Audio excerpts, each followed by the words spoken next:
Madam Clerk? Yes, Mr. Chair. Commissioner Leitner? Here. Commissioner Walls? Commissioner Rice? Here. Commissioner Duckham? Commissioner Tompkins? Commissioner Mahoney? Commissioner Williams? Commissioner Elwell? Here. Chairman Shotwell? Here. Thank you. We've arrived at the first opportunity for public comment this morning. Each individual will state their name and has 3 minutes to address the board. You may only address the board under this public comment opportunity and may not yield your time to others. Board members will not debate or answer questions at this time. First opportunity.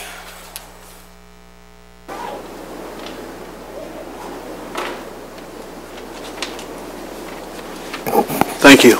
John Wilson, City of Jackson resident. Regarding PACE that you'll be discussing this morning, if later on, maybe hopefully the enterprise group can answer the questions I have, or maybe whatever questions you may have related to this, that they may be the same. But first of all, it says financial on 3, the analysis under B, no taxpayer dollars are ever used or committed to PACE. Financing is provided through commercial lenders, and PACE program fees are paid by borrowers in their closing costs. There is no contract between PACE, the PACE administrator, and county government. The processing of PACE loan payments can be either through direct pay or by the borrower to the lender, in which case the local government will incur no cost and have no involvement. Okay, questions. I understand there's no upfront cost because the Jackson City Council just approved this a couple months back for a property that's being renovated off of High Street near the Cascades area. There's no upfront cost, but if the business that's going to get this loan, they can either pay it directly back to who they borrowed the money from, or it can be paid back through their property taxes. So in subsequent years, will there be a loss of property tax revenue incurred by the county due to this, any business that may be involved with this PACE program? Hopefully that can be addressed, because of course, yeah, it says it's totally free. Nothing's totally free. So if those who participate in this program decide to pay the loan back through their property taxes, will that be eventually a loss of property taxes that the county incurs? Thank you.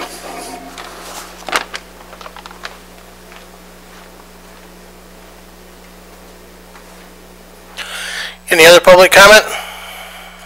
Seeing none.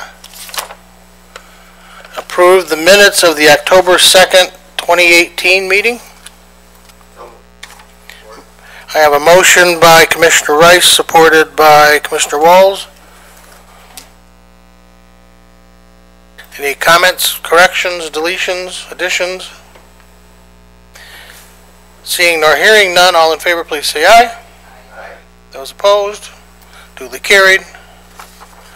In accordance with MCL 15.268, an attorney-client opinion and property purchase to be discussed. This is a roll call vote. Entertain a motion. I have a motion and support.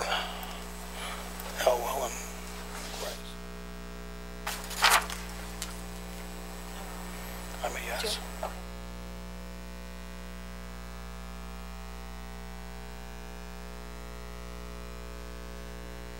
Passed unanimously. We going? Okay. Entertain a motion to come out of closed session. So moved. Support. Motion and support. Any questions? Hearing none. All in favor, please say aye. Aye. Aye. Those opposed? Duly carried.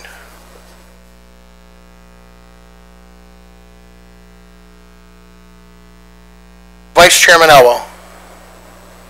Thank you, Mr. Chair. I'd move to authorize the administrator to acquire the Blackstone Street property as described and discussed in closed session. Support. We have a motion and support. Any questions to the motion?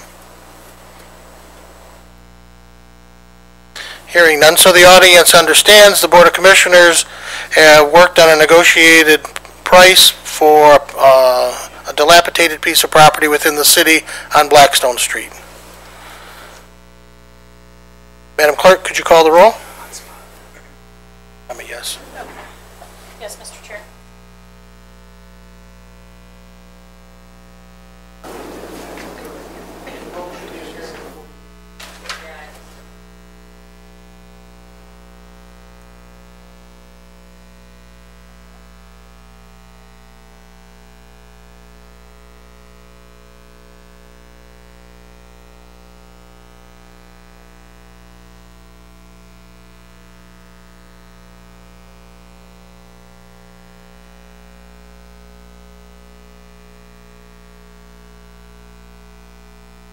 Good morning.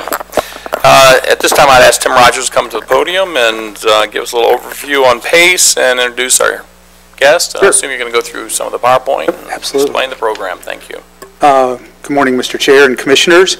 I've discussed over the past couple of months, Mike and I have discussed the PACE program, which is an energy efficiency loan program. I believe those documents were all a summary document, and the PACE documents were forwarded to you previously. The PACE program is really designed to help existing commercial, industrial, and not-for-profit companies with a financing tool to do energy improvements to their buildings. Typically, energy improvements are slow payback over a long period of time, and a lot of typical commercial lenders really are interested in that long-term payback. So the PACE program was designed on a national scale to provide those companies that are industrial, commercial, and not-for-profits with a vehicle for doing financing of that. The way they do that is through a special assessment that the county would agree to on their property to pay back the lender over time. There are no county dollars involved, there's no contract with the county, there's no commitment of county taxpayer dollars, it's merely a financing mechanism.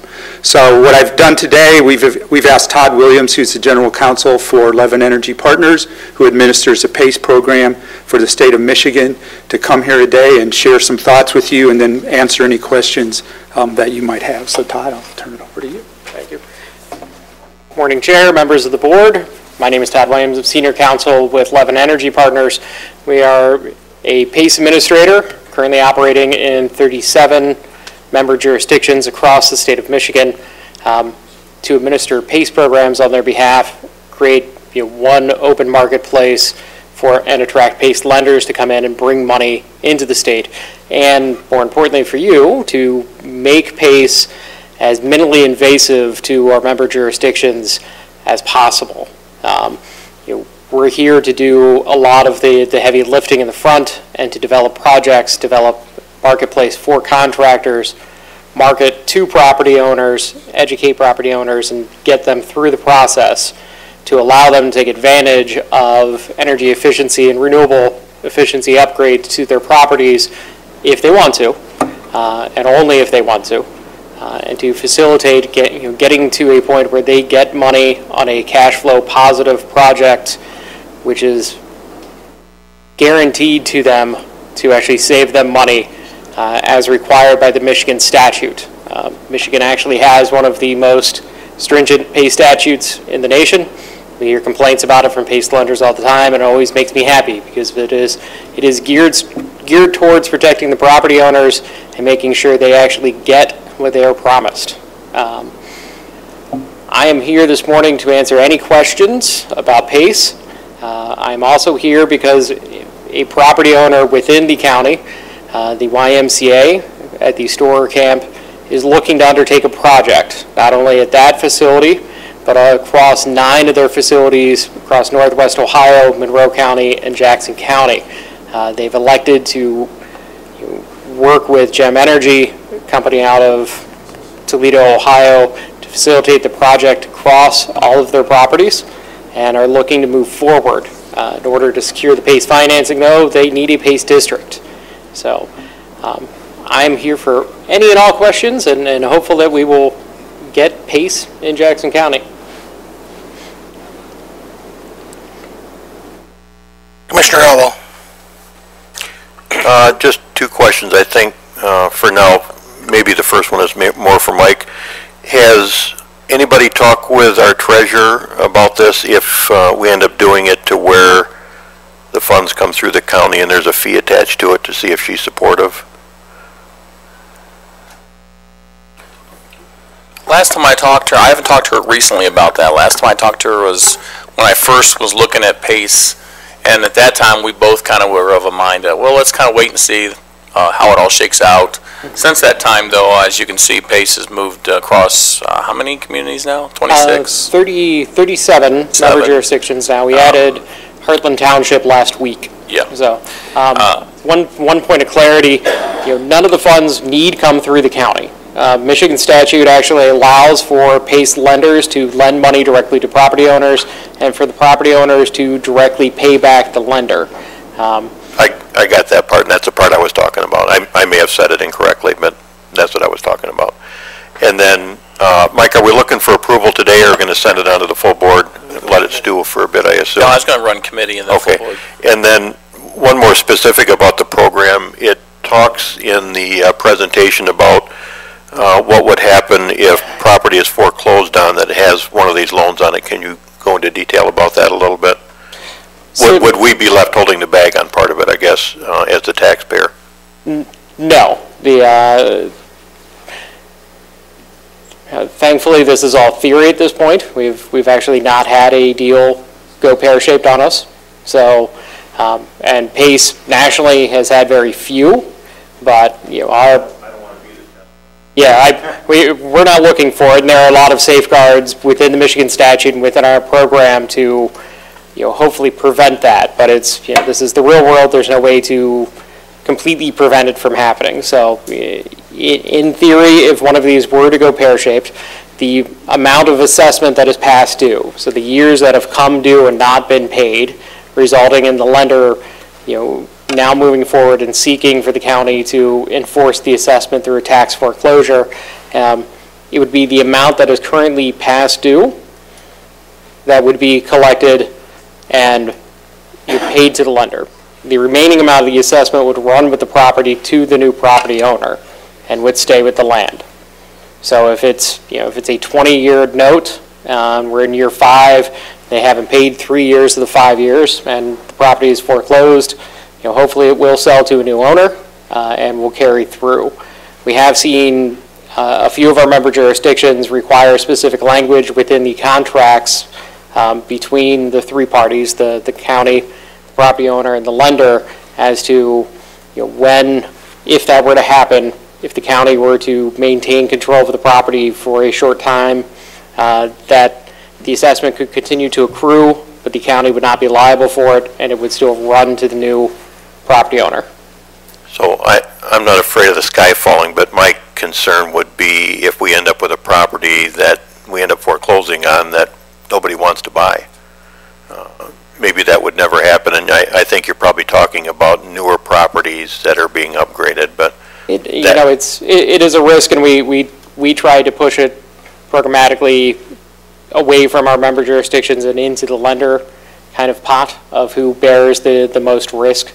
And they understand that in lending the money that they think they will get all of it back, and it's a very nice security.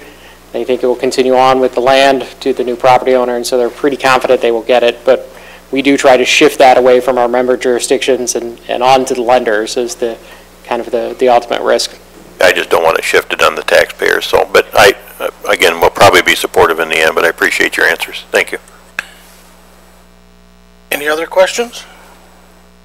I want to make the Board of Commissioners that I became aware of this by attending the City Council meeting when they discussed the PACE program for air, land, sea, and air over on Wisner Street and the rehab of that building.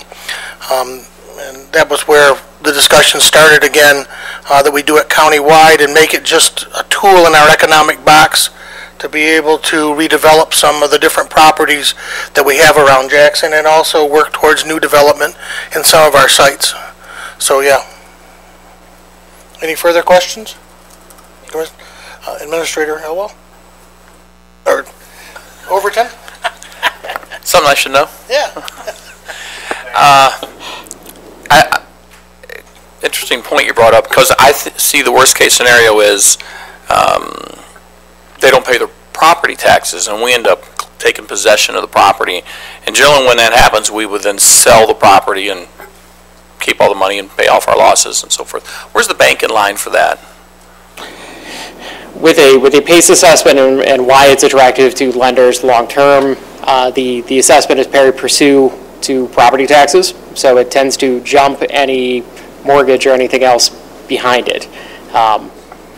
In my mind, I believe it would sort out, along with all of the other past due taxes at that point. I'm not sure how Jackson quantifies those. I just haven't read the statute in a while. I've been doing PACE in Ohio quite a long time, and I know most of the jurisdictions in Ohio will apply, if the short sale is done on the property in foreclosure and less money is brought in than the money needed to clear the taxes, they would go through a hierarchy just within the taxes.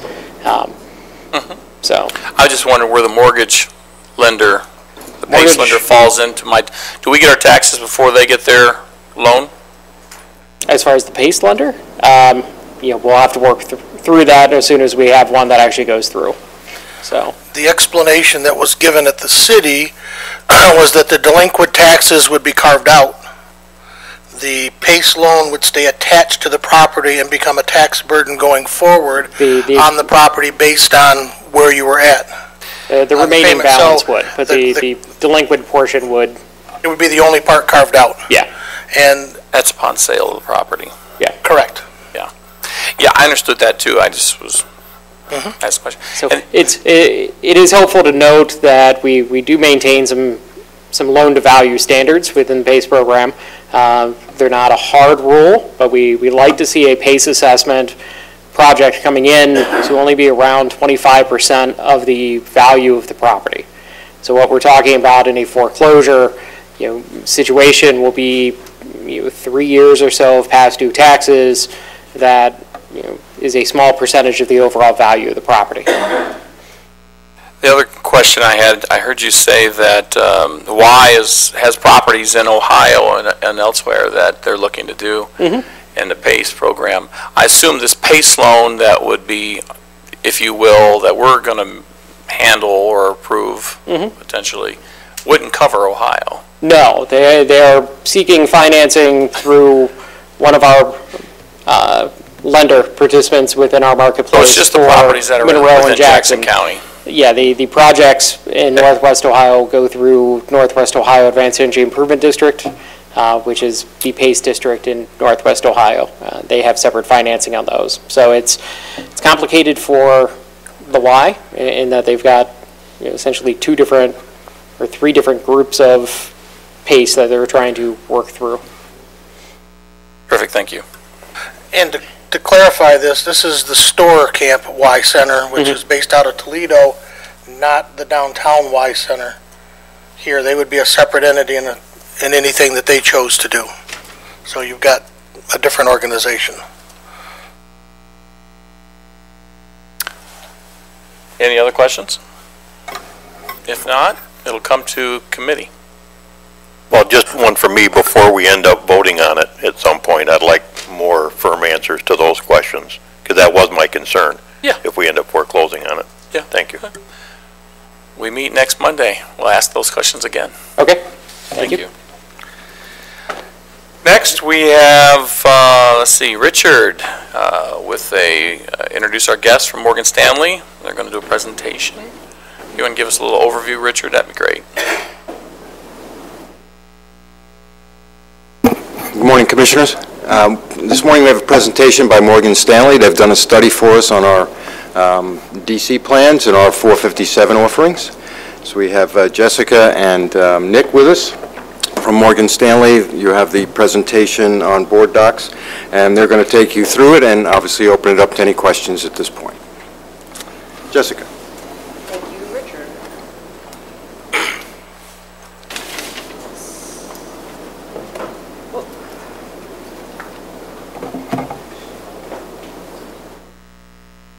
Okay, I think I know how to do it. Oh, there we go.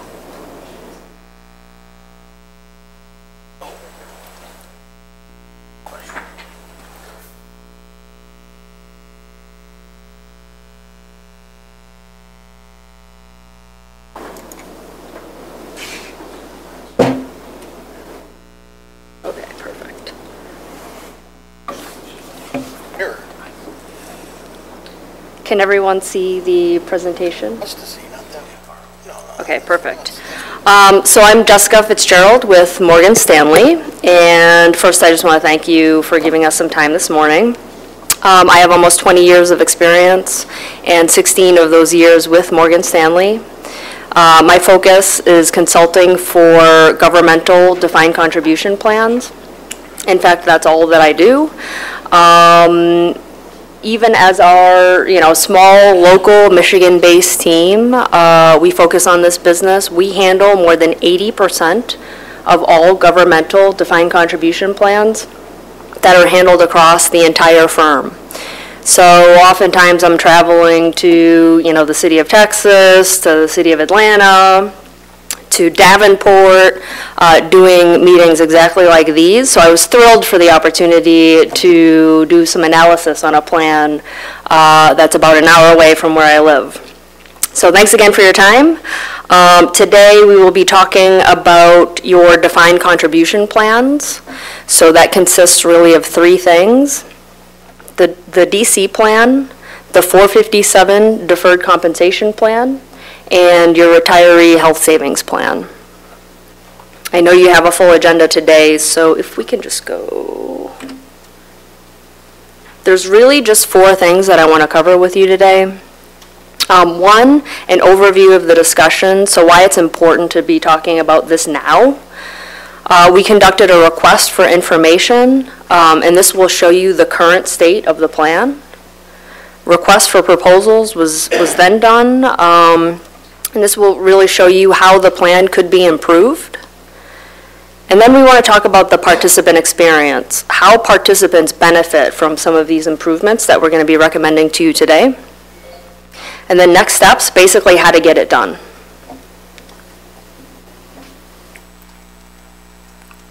So the reality is these types of defined contribution plans have become the primary source of retirement income for just about everybody today. And you can see some of the statistics in the charts here, but defined contribution plans have grown faster than even pension plan assets over the past 3 decades. I mean, this money is growing, and it's growing fast. As you see counties around the country, they're being forced to either freeze their pensions or stop their pensions for new hires. What they're doing is they're still paying the benefits, but they're paying those benefits into a DC plan.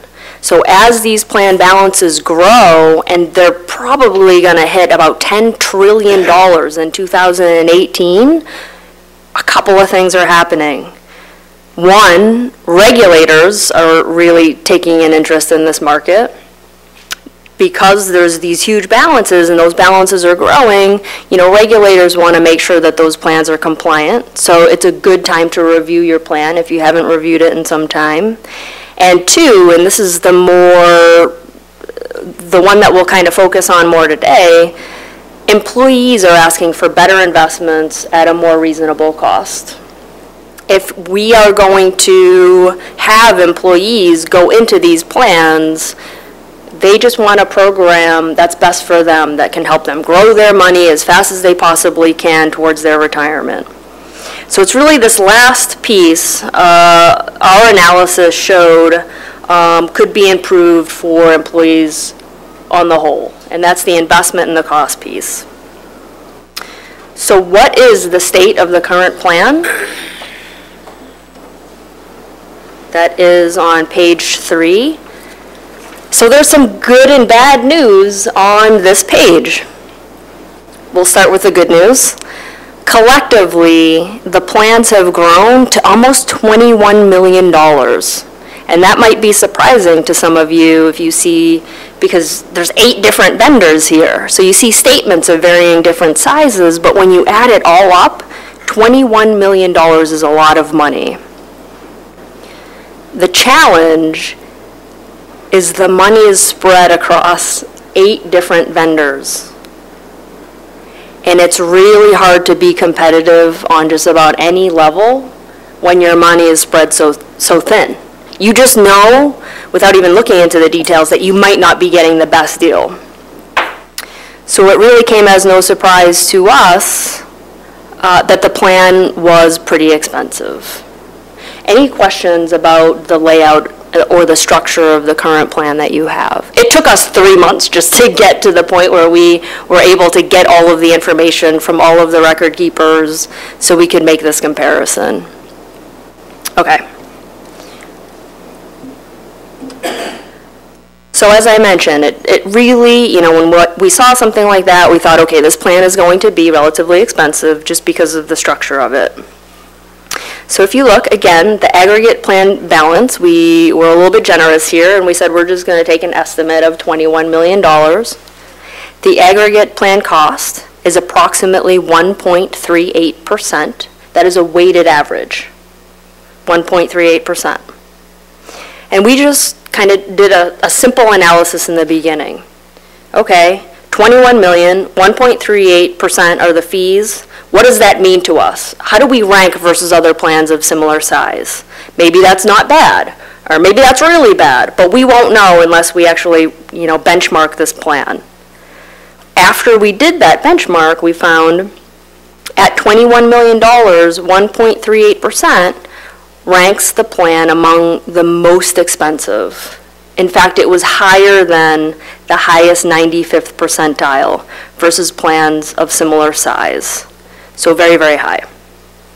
And I want to just say one thing. That in itself is not a bad thing. So just because you have a higher cost plan, that in itself is not any big breach of fiduciary duty or anything of the sort. Regulators do not say, always just buy whatever's the cheapest. They never say that. Because sometimes just whatever's the cheapest and lowest cost is not the most prudent decision for you. So you really, if you're doing your prudent due diligence, you have to ask a lot more questions. These regulators want you to weigh the facts, so when you know what those fees are, you know the value of the benefits that you're getting for that cost. So the question is, we have 1.38%, $21 million. We know those fees are fairly high. Are participants getting access to better investments and services for the costs that they're paying? That's the big question. And I think, I've thought about how to present this to you quite a bit. I think the best way to show you how, we thought in the process that we went through in answering this question, because we answered this question for every single vendor, and there were 8 in the plan.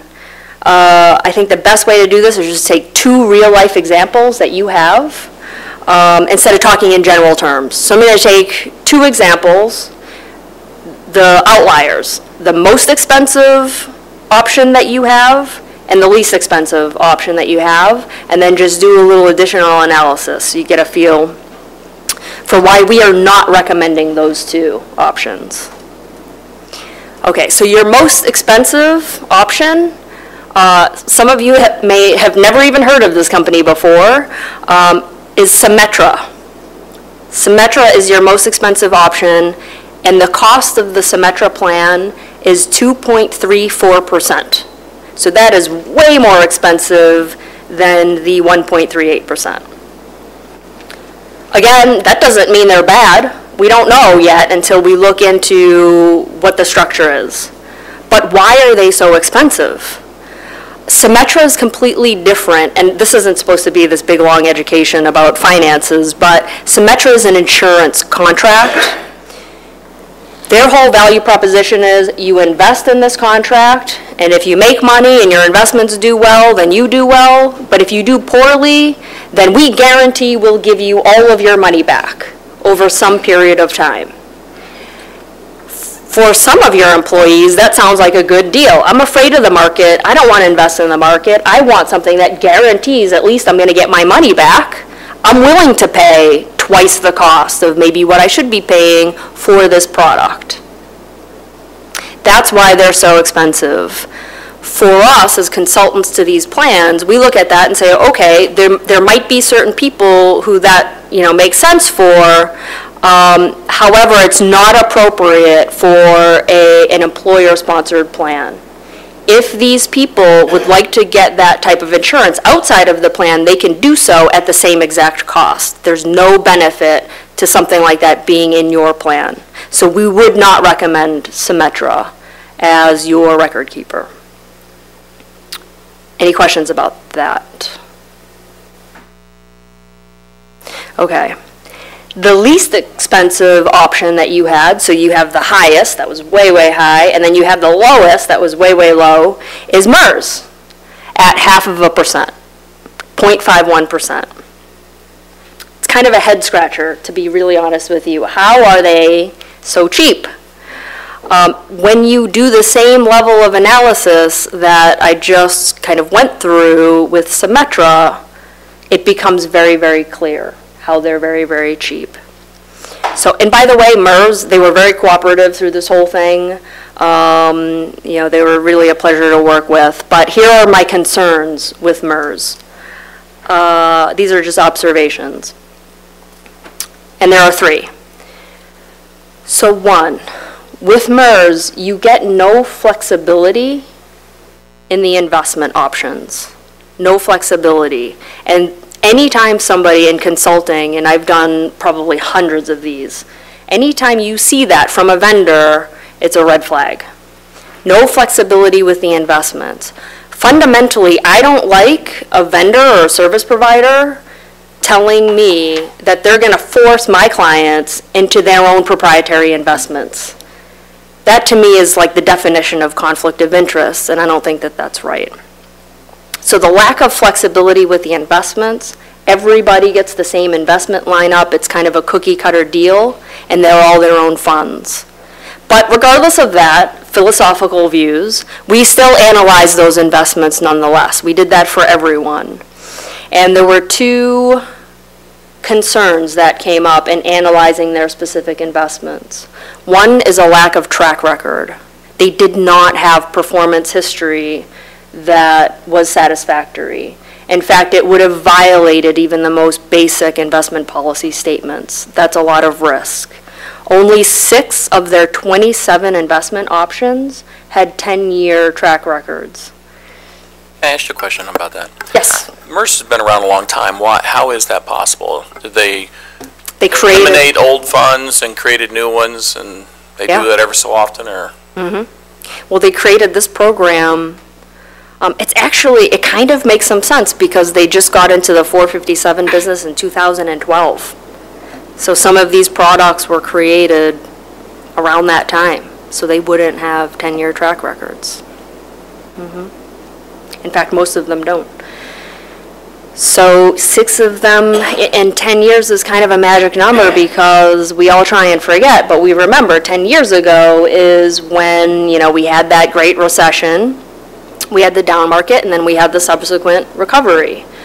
We at Morgan Stanley, as a matter of policy, we need to see at least one full market cycle before we can make a recommendation for an investment for any of our clients, because you can't just evaluate a manager that's performed well when the market's gone up if you have no idea how they perform when the market goes down.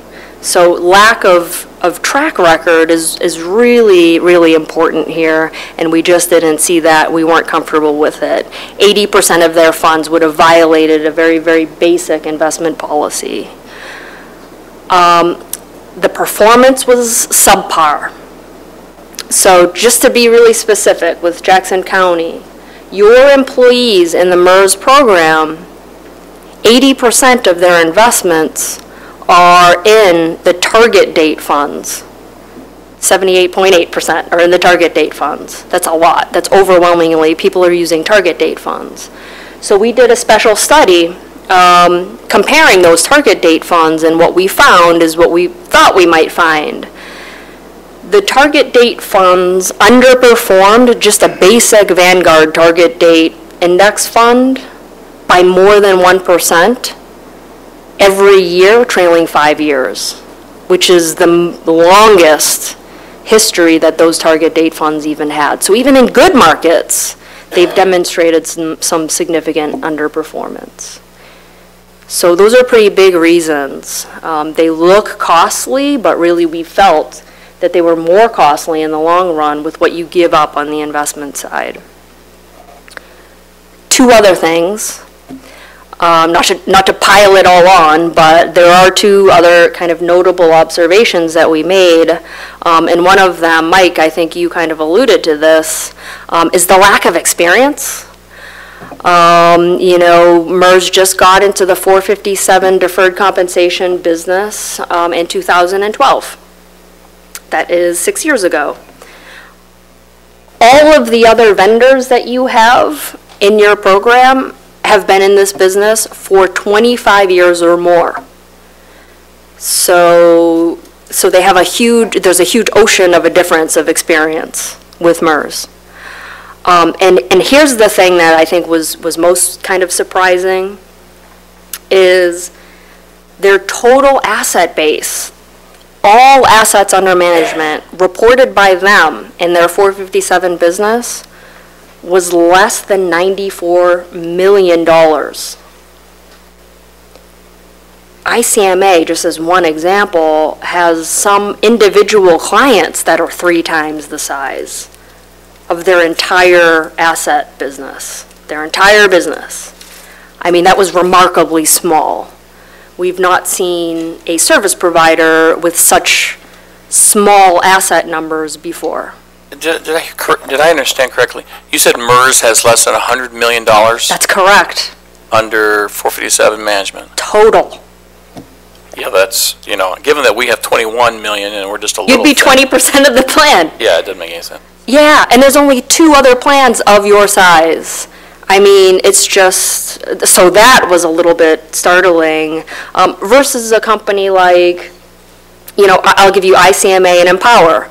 ICMA has over $36 billion in their 457 business, and they have more than 300 clients that are of your size, and then another 100 clients that are even larger. Empower has over $80 billion, you know, in assets under management. Those are the normal kinds of numbers that you see for record keepers who know this business.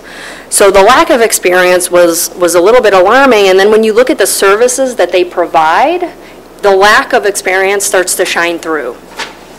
So for example, there were 2 services, there were like 20 services we asked them for, but there are 2 notable ones, just to shorten it, that we find are most critical for county staff. The approval of loans and what I'm calling today hardship withdrawals. They're called unforeseen emergency distributions, but technically they are financial hardship withdrawals. These are 2 very high audit items, and one of the questions that we had in our RFP, will you make these approvals and determinations, and specifically we asked, without any input or without the county administration having really to do anything, you're going to own this process. All of them said they would do that. MERS was the only one who said, we just don't have the ability to do that today. They could not do that. And this is significant because if you have an employee who is, you know, suffering some sort of horrible financial hardship and they need this money, then you have, you know, Richard has to talk to them about what's going on, and now I need to see all your financial statements, and, you know, are you foreclosing on your house or getting a divorce? And now you've got county staff asking them personal questions. A lot of county staff is very uncomfortable with that because when it comes time to promote people or fire people or something, you just never want something like that to have to come out. It's better to keep those functions completely separate, and with the providers that you have, you can outsource that role to one of those service providers. But MERS doesn't have the ability to do that. I think that that's temporary. I think they will have the ability to do that at some point in the future. They're just not at that point where they've developed their platforms to be able to offer that today. So those are the three main reasons we did not feel that consolidating everyone into the MERS system was a prudent decision and better for everyone. Any questions about that before moving on to who we think does make sense? Okay. So the big question that I asked was, did the investment performance justify a higher cost of participants? This is kind of common sense. So you have, this is in the middle of the page there. When you have 8 different vendors participating in one plan, that just results in a lot of investment options. 279 investment options, I think we can all agree is a bit much. So our target is really to, we liked some of the investment options that were there. We want to keep some of those investment options and really just get rid of the bad ones. In doing so, we were able to create an investment lineup of 20 funds. We created an investment policy statement, and all of those 20 funds met that investment policy statement. And I'll show you that on subsequent pages. If you flip to the next, or I will have to flip you to the next page, page 5. There were 2 service providers that could deliver across the board on all of the things that we asked them to. That's ICMA and Empower. ICMA and Empower, they looked and felt very, very similar. The reason why ICMA is here is because they were a fraction of a percent less. They were just less expensive. So you can see here, ICMA and Empower scored the highest on experience. All of them have been operating in the space for 30 plus years. The services, the county can outsource all of those administrative duties to ICMA, and ICMA will not need the county to sign off on anything. They're just going to take that off your plate. The investments, there were no rules and restrictions on the investments, and the cost is much lower than participants are paying on average today. This is kind of how it would break down. So you can see, in the first section, you have ICMA, the investment managers, those are kind of the mutual fund options, those 20 core funds, investment consultant, and the bottom is the total annual plan cost of 0.79%. Now 0.79% would rank Jackson County among the least expensive versus plans of similar size. You would then be in the bottom quartile.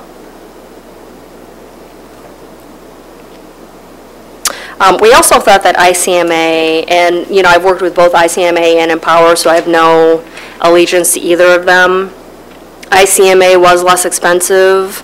They are the only vendor that you currently have that's operating across all 3 of your plans right now. So the transitions should be a little bit more seamless since they already have accounts that are open. I've been through my own home city of Rochester had ICMA, and we moved them to a different platform that was lower cost. Your participants who currently have ICMA will still have the same online logins and everything. It's just about as seamless of a transition as you can have. So they keep the same online logons, they keep the same information. It's really pretty easy, and they're really going to love it because they're going to see better investments at a lower cost. So the investments are actually on the next page, page 6. We're going to clean up 279 different investment options of varying kinds. And what we did, and Nick is really a key part of this, he does almost all of our investment analysis, we just handpicked the very best investments that we could find for each of the different, the various asset classes. And we won't spend all day talking about each individual investment today, but the long and the short of it is people still have the ability to invest in all the things that they had the ability to invest in before. They can do it themselves and build their own investment lineup. They can have somebody do it for them and buy a target date fund. Or if they don't want to do that, they can buy a risk-based option. If they know they are conservative, they can just buy a Vanguard conservative fund.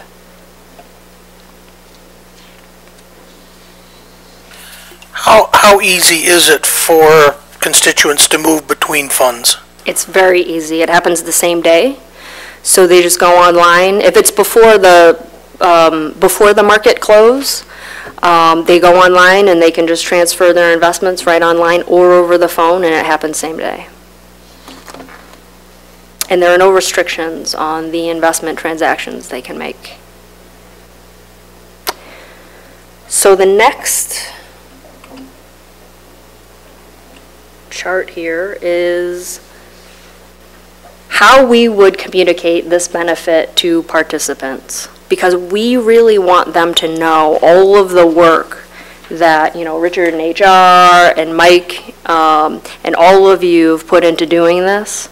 So typically, these are the announcements that I make to employees. We have good news for you through extensive due diligence process with your county administrator and human resources, director, in support of your commissioners. There are 4 main improvements that are going to be made to your 457 deferred compensation plan and your defined contribution plan. And these 4 things are as follows. And by the way, the county gets nothing out of this transition. A lot of people ask that. Well, what is the county getting out of this, and how are they, taking more of my money? The county spent a lot of time in making this happen, and the sole beneficiaries of this transition are going to be your employees.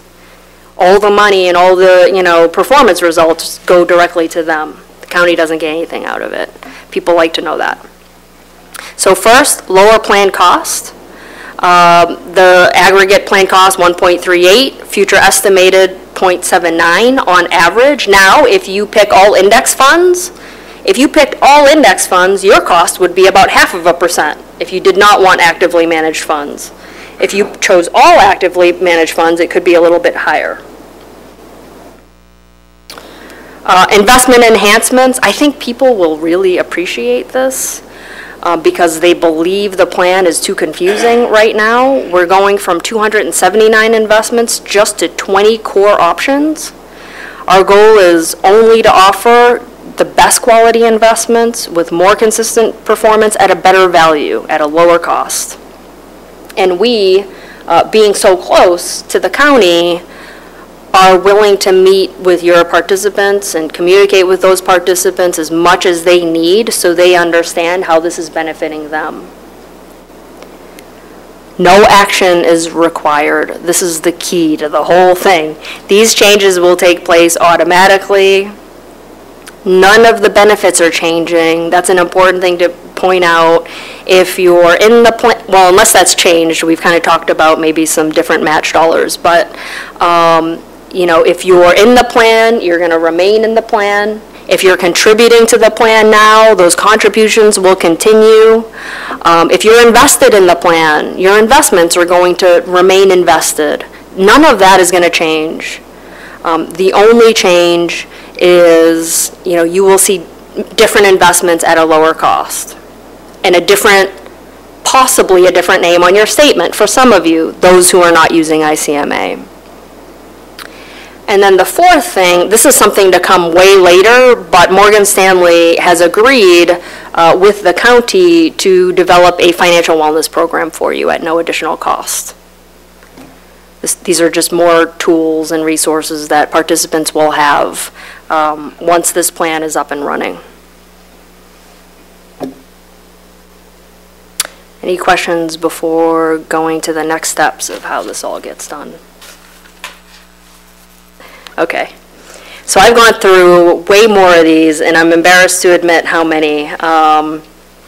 More than 50 probably within the last 3 to 4 years. I have never had any failures, knock on wood. I've seen many failures, some really bad and very publicly humiliating ones in the public sector. So I know how to get this done without problems, and there's a very specific way of getting it done to make it as seamless as it can possibly be. And it starts with communication with participants. If participants know that they are benefiting, and they know how they're benefiting, you can get everybody on board. So here are the benefits, and this is just kind of all to pull together a review. Lower cost on average for county employees, a simplified investment menu down to 20 core funds. This works to helping participants grow money higher and faster. Fiduciary support for county staff. Consistency of plan administration. No longer will you have 8 different vendors operating under different rules. It's easy. And they just want to know that this is going to be easy for them. It's easy. No participation, no action is required on your behalf. This is all going to happen for you, and you're going to continue to stay in the plan, and you're going to save money day one. All participants are automatically included. Active employees and retirees are benefiting from this as well. We don't just leave them behind in what's called a group transfer. And the group transfer enables you to have the bargaining power to have the new provider absorb penalties that would be associated with a move like this. And that's a huge benefit for a lot of people because Symetra, there's $4 million in the Symetra plan, and all of them have penalties. And those are all going to go away the day this happens. How many retirees have you told about this?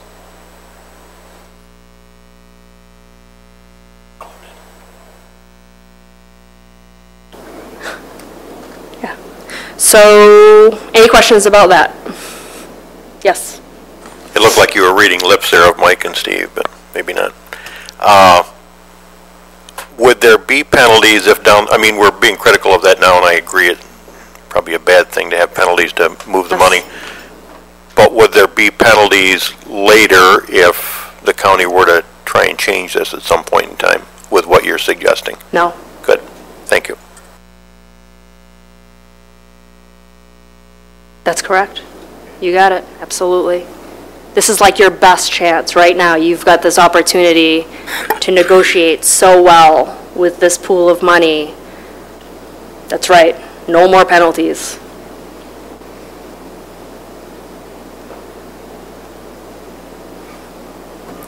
So the timeline looks like what's on page 10.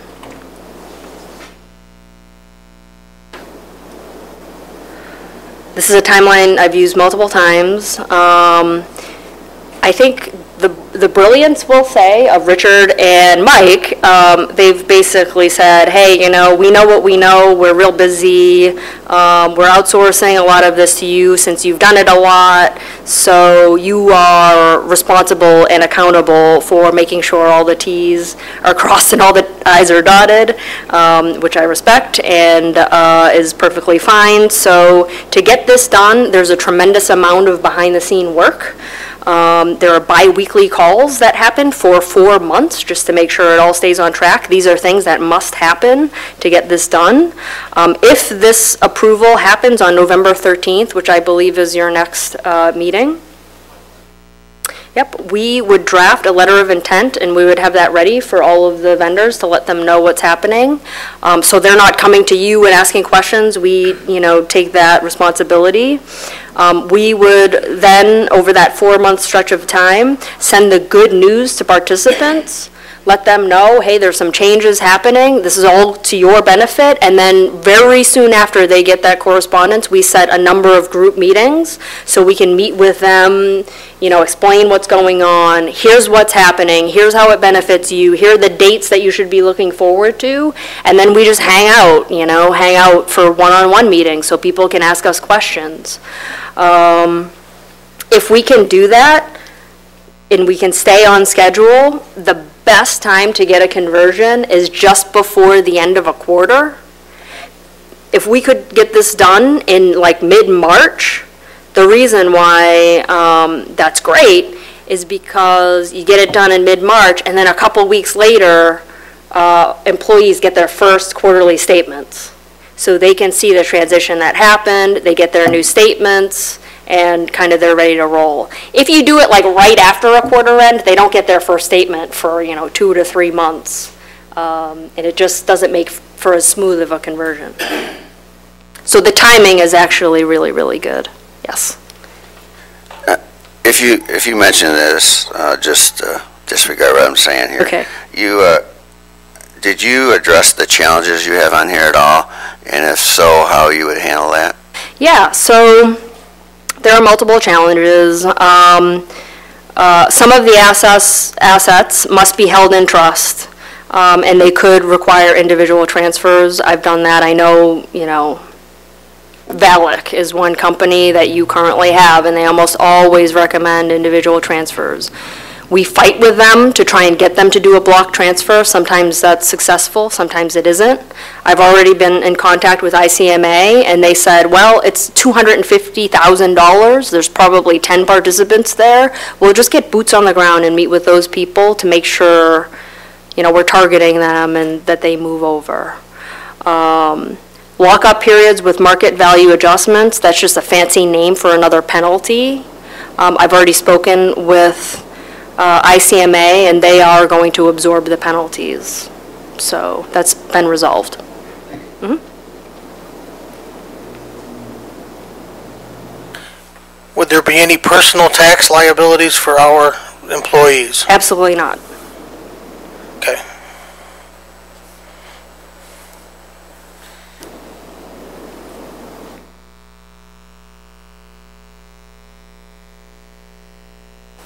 Other questions?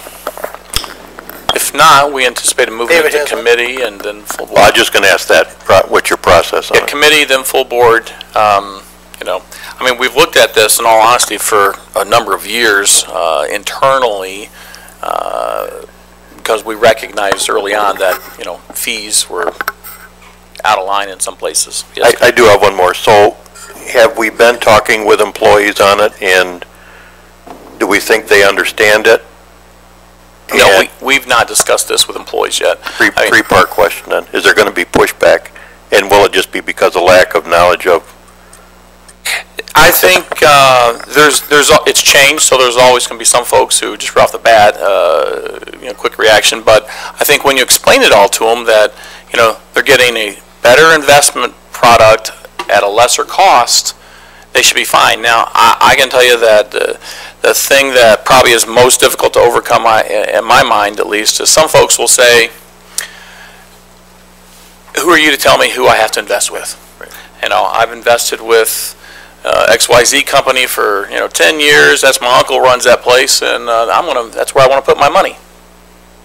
I understand that, but and maybe you want to discuss this a little more. The county does have, to some degree, a fiduciary responsibility. I know there's been some court cases, meaning we recognize that we're in the top quartile of cost.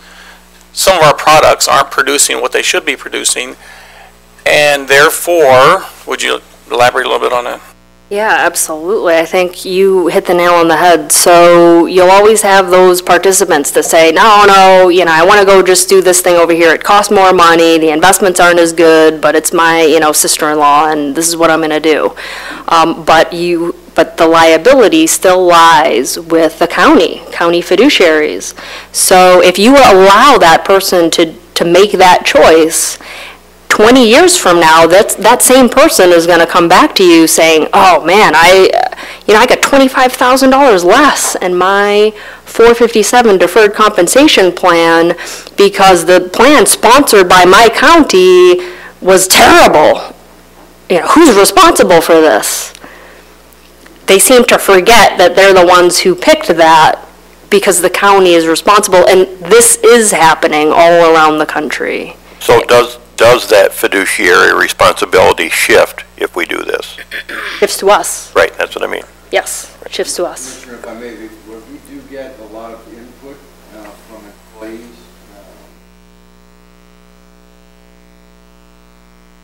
is that right now our MERS plan, when you sign up, you can't change your election or percentage. And well, how Well, I know my first year here, I'd like to maximize the match by doing 5%, but I can't afford that, but I'd love to be able to increase it sometime. Right now, our answer is you can't. That goes away with this. Gotten a tremendous amount of feedback on that, both from potential new employees and existing employees. And the fiduciary responsibility shifts on both the DC and the 457, correct? Correct. Okay. I've got one more question, I think. And Mike, I had suggested this before when we talked about changing healthcare plans, about educating the employees. So our plan is to discuss it at standing committee next week and then a regular business meeting the week after, correct? Is what we anticipate doing. Is there a chance we could have some session for the employees that want to come? I mean, I just think we'd be further ahead to educate them as much as they're willing to listen beforehand, if we're able to. Just one person saying that, me. When do you normally roll out your education program? Yeah, after we've done it, right? Yeah, Yeah, right. that's what I thought. I mean, you know, we have over 600 employees. You know, be assured you're going to have some people come and say this is not this is not in my best interest. We're telling you that we've looked at it and we've asked, we want you to look at it. They're telling you we've looked at it, and it is in their best interest. They're not going to be happy, all of them, and you're going to hear about it. There's no doubt about it. But I don't know how, you know, I roll it out to them in the next, you know. I think and frankly, they don't get paid until we agree to it, so I don't know that they're willing to necessarily do it either. And I see the struggle there. Well, okay, but I see a lot of head nodding here that we're probably game for this, I'm guessing. And you prefer to do it afterwards because you fear pushback, but I don't fear educating the employees, and if we win over 50% of them, then it's less pushback. And no, I frankly don't think we'll have a whole lot of pushback, just some, and I'm clearly not afraid of pushback as far as that goes. That just goes with the job. But it's the resources spent trying to do that. Okay. So maybe this will help. So the city of Davenport, when we did their conversion, they had the same, the conversation was exactly like this.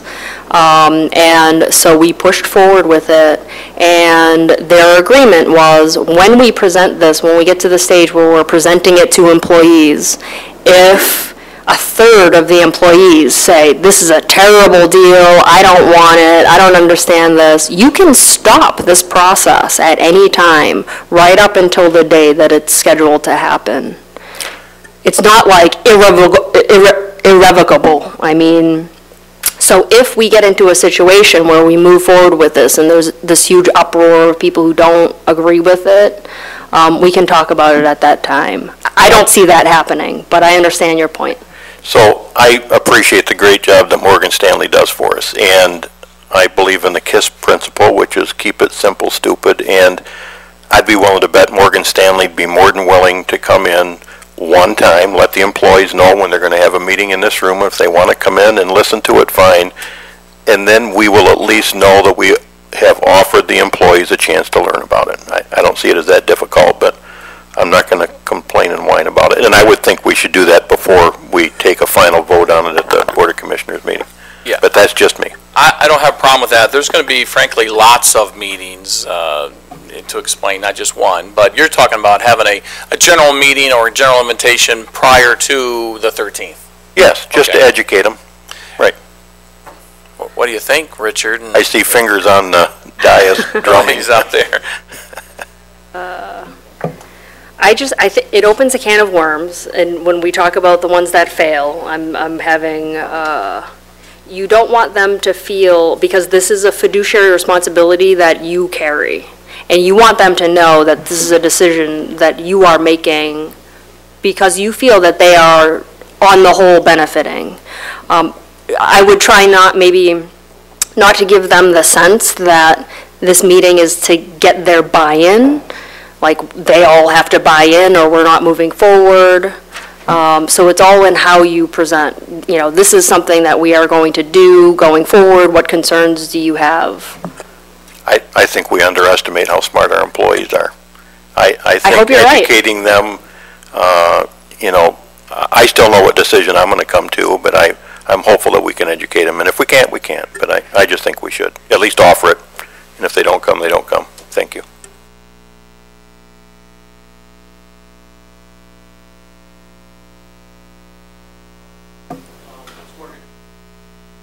Uh, 0.25%, which is more than covered by the fee savings of doing the whole project.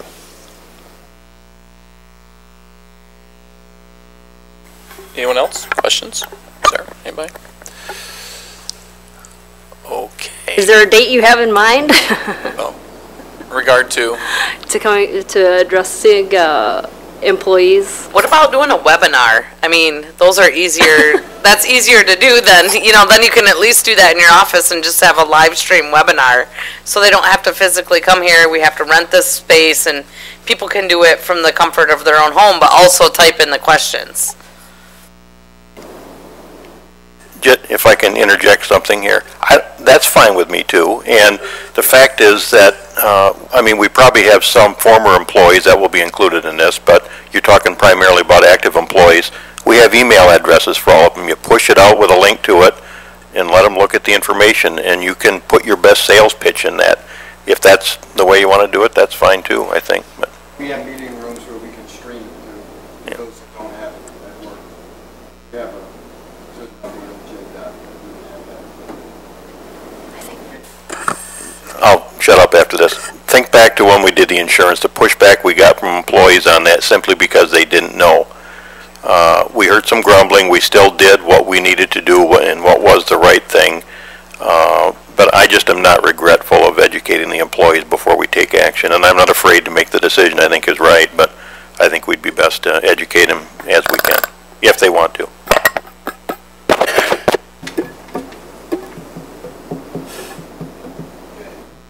So the administration will get with Morgan Stanley to figure out the dynamics of a possible webinar study session to the employees. Sure. Okay. Not a problem. All right. Okay. Thank you very much. Do I need to shut this? Just leave it? I believe we have Parks up next. Jeff?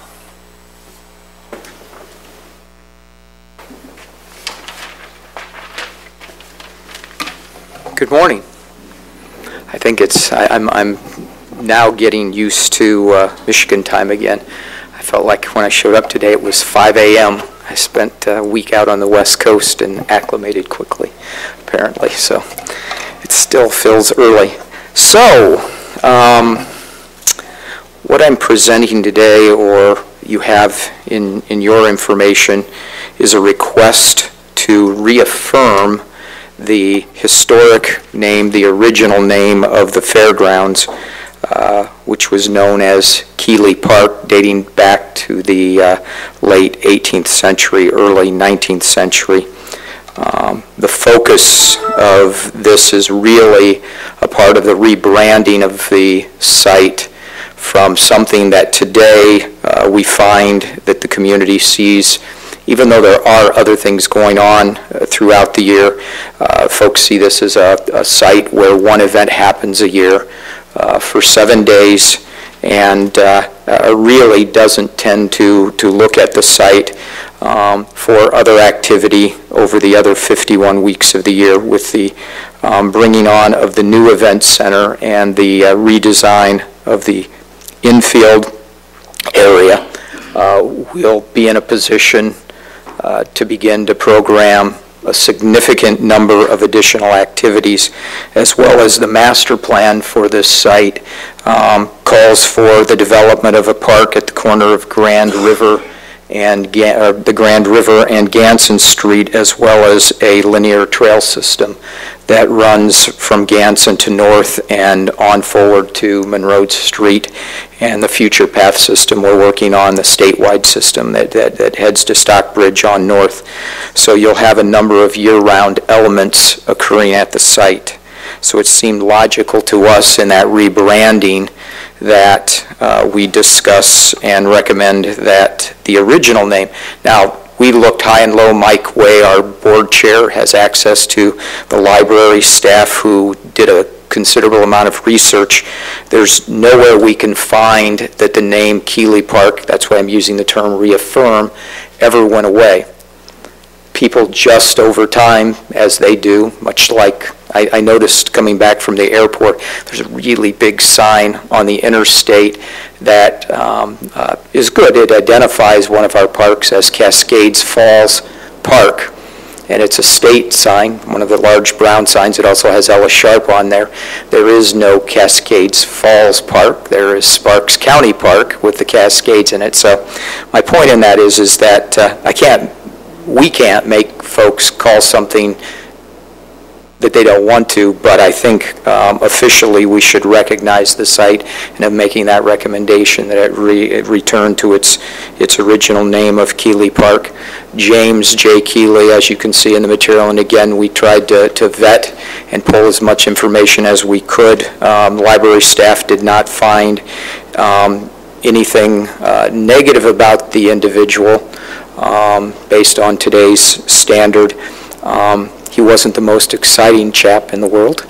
He ran a boiler company and repaired what today would be your furnace in your home, and did commercial work also. And he was a longtime politician that was, at that time, the city officials were known as aldermen, and he was a champion, which is how he got his name on this. He was recognized as the individual who fought continuously to maintain the purpose of this site for public events and public use. So that is our recommendation, and I'd be glad to answer any questions. Sarah? There's a huge Keeley Park in Greensboro, North Carolina. Is the name trademarked or registered by another entity? It is not, and most public parks tend not to be trademarked, so they get used. So there are a lot of parks that are the same name in a number of states. So it's similar to when we went after the Jackson County parks and found that there were 9 other Jackson County park systems or counties across the country. So.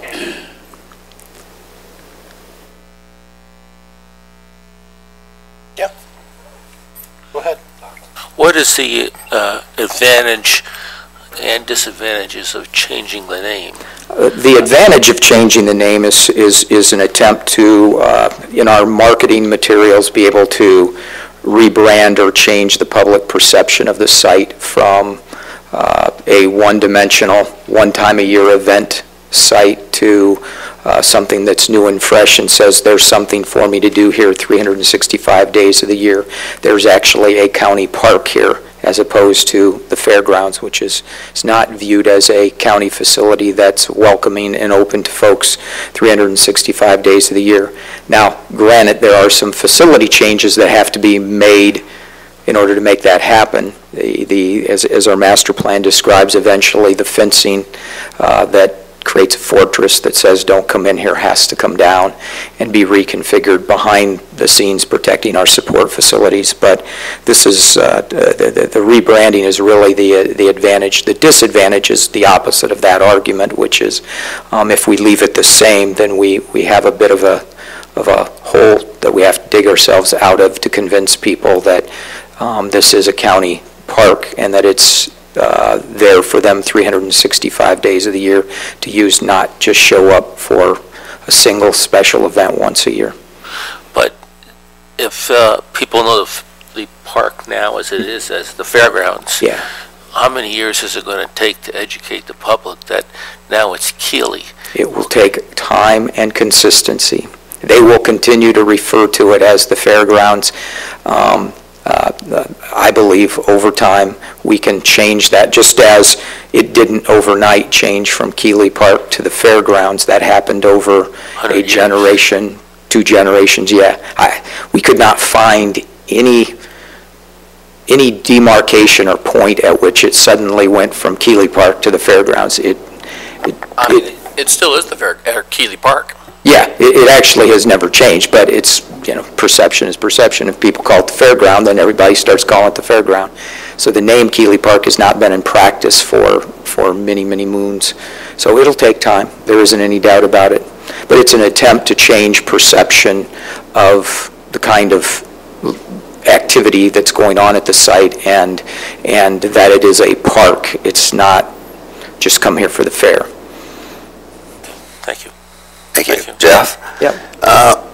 You, could be Sarah, has the Parks Board discussed potentially any other names? Was there any discussion about banting around, well, maybe a more recent name in this community? Has that been brought up at all? We did not take that much bigger challenge on of figuring out what would be appropriate. Yeah, Mike is pointing to a suggestion he made in jest, I assume, but but no, because the name was already here, we were attempting to, quite frankly, take the easier route and say, should we reaffirm the name that's already there? But you all certainly could take up the appropriateness of a different name if you would like, and I have no problem with that. I just know that the fairground, I'm more objectionable to the idea of continuing to let the fairground as a description linger than I am in determining what the right name is. Dave? Just two things, Jeff. So we don't plan to go back and try and change anything that we've got that says fairgrounds on it, right? I mean, it's kind of moving forward. Right. And did I hear you say to Dr. Tompkins or mention about the fencing coming down? Is that what? Yeah, in the overall plan, as we develop the frontage, I should have brought a site master plan to refresh everybody's memory, but the corner of Ganson and the Grand River in front of the event center, there is roughly 4 acres of property that's set aside at the moment in the master plan to be developed as a year-round green space, event space to be used by the public, and that really also becomes a trailhead. So you can use the event center parking as a trailhead to access the new trail that would be built. To do that, the fencing that is the fortress on Ganson Street would need to be pushed back behind the event center and the parking lots to protect the buildings and the grandstand and all of that, but then would make the parking as a trailhead and parking for the park accessible to the public. So that, so it's essentially a carve-out of the fence. It's not removing it around the complete perimeter. No. And that plan will come to us at some point in time or not? Yes. Yeah. Okay. Thank you.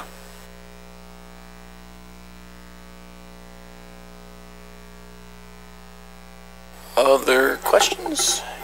If not, we'll go to committee and through our process. Okay. Cool.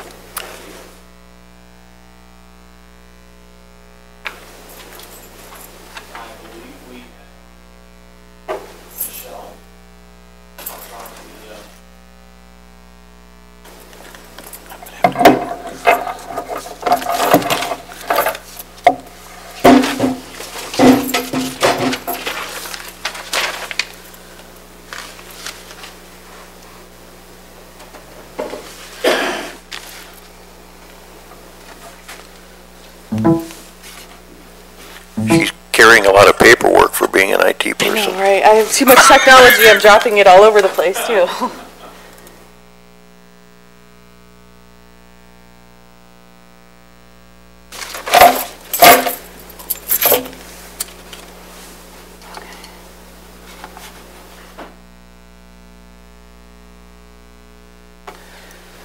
Okay. Good morning, guys.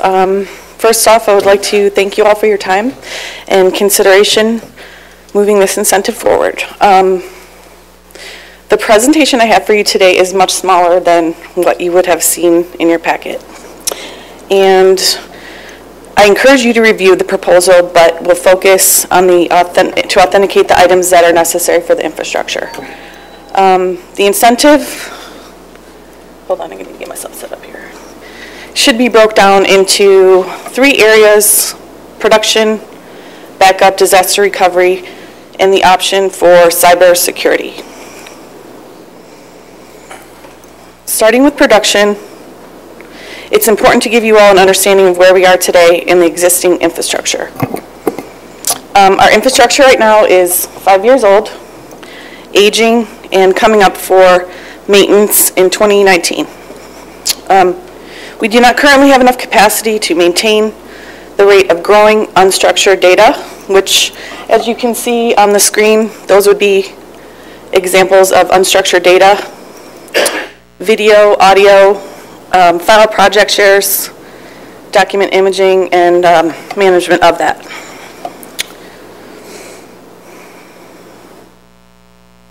Management of the Jackson County's current environment requires continuous manual intervention, consumes FTE time, while at the same time productivity for our end users decreases as they are constantly waiting for systems to catch up and are impacted by unplanned system downtime.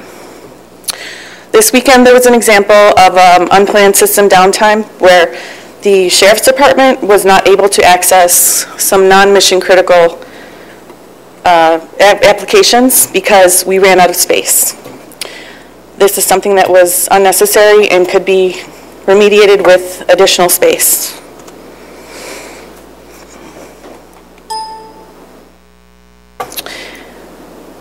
As you can see from the slide, we have a hodgepodge of equipment, not centrally located, nor necessarily meant to complement one or the other. Our data storage is spread out over 3 different types of hardware, including the SAN and external NAS devices that are not meant for this type of use. The environment is complex and encompasses many vendors, and our duplication of efforts leads to duplication of costs. As shown also on this slide are critical applications that the Jackson County IT Department hosts, including New World, OnBase, the BSNA software. In reviewing the presentation, you would find very precise calculations on storage and compute that indicate we are very quickly running out of space, do not have enough memory to increase performance on our input-output operations per second, and are many times during business hours essentially trying to swim upstream without much progress. The long-term proposed solution, shown on this slide here, offers an opportunity to have a highly available backup and disaster recovery option in place.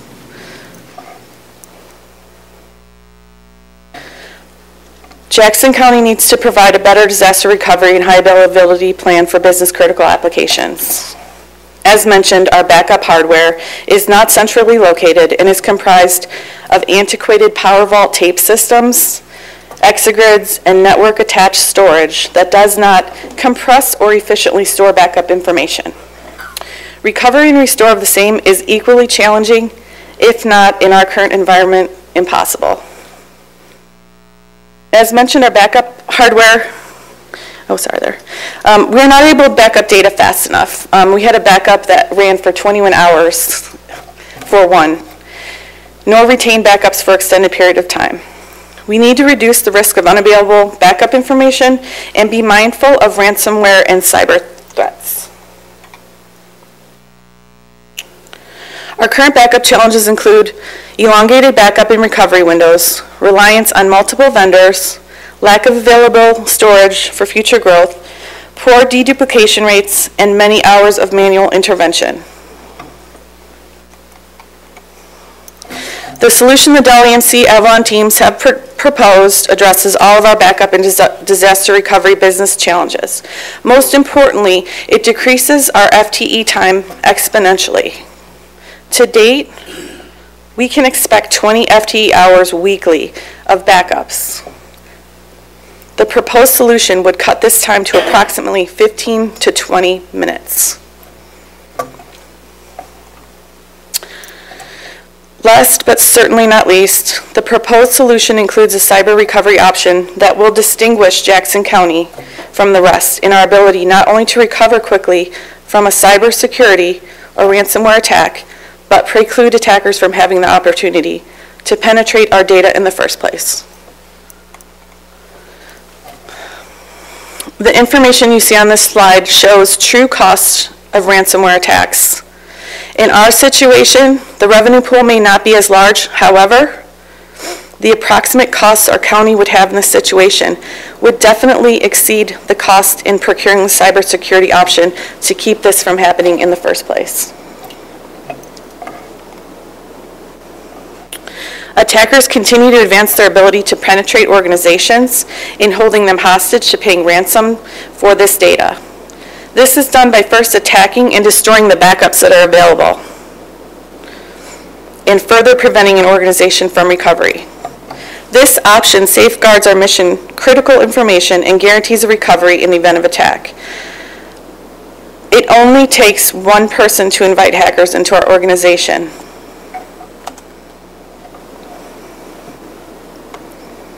As evidenced in our cybersecurity training event, there were over 70 employees who clicked on a possibly malicious link without even thinking about it. Technology is driving force for all agencies that are served by the IT department. The success of future initiatives depends on having technology resources available to align with strategic mission and values. We cannot grow moving forward without the solution. The alternative is to continue to keep existing systems on life support and implementing Band-Aids to hold everything together. The Dell EMC and Avalon teams have spent countless hours with myself and my staff evaluating our current environment and have proposed a solution with very precise scaling and opportunity to have an actual DR solution in place and protect our organization from attack. The solution is so solid that it comes with a guarantee. We will be made whole in the event that they have not scaled this out, our solution effectively, and they will support us through anything that comes up after that. We continue to have an existing partnerships with Dell EMC and Avalon, and they have been great partners to work for. It was only natural that we would select them to partner with on this venture. They have gone out of their way to help us and put forth a solution that benefits the entire county.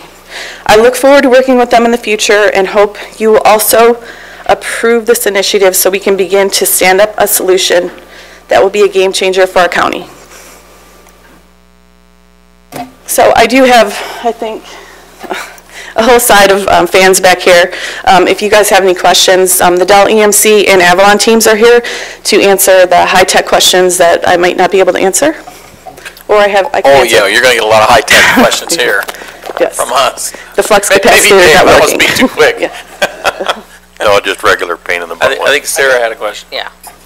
So I printed the last 2 pages on the pricing options.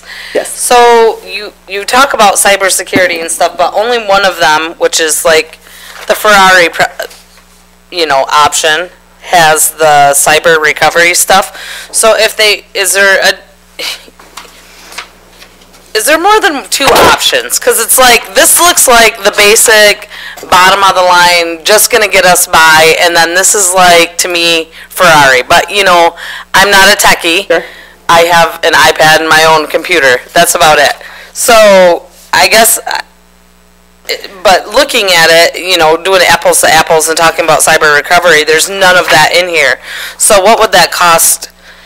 Is there a different sort of plan we can come up with to include cyber recovery as well? The cyber recovery plan is included in the proposal that we have. The numbers that are in the presentation that you have were budgetary only. They were many different plans that we worked through with the team who scaled out and were looking at everything that we had in-house to make sure that we have everything. So there's a couple different plans, and we are working towards the Ferrari plan.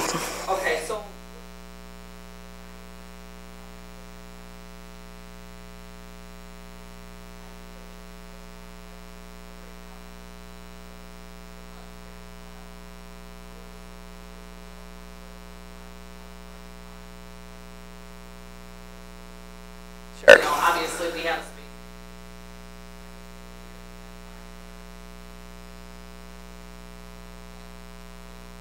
If that, Drives. Yeah. More flash drives. more flash drives, yes. They go 128 gigs for everybody. Yeah. Because I know more and more, obviously.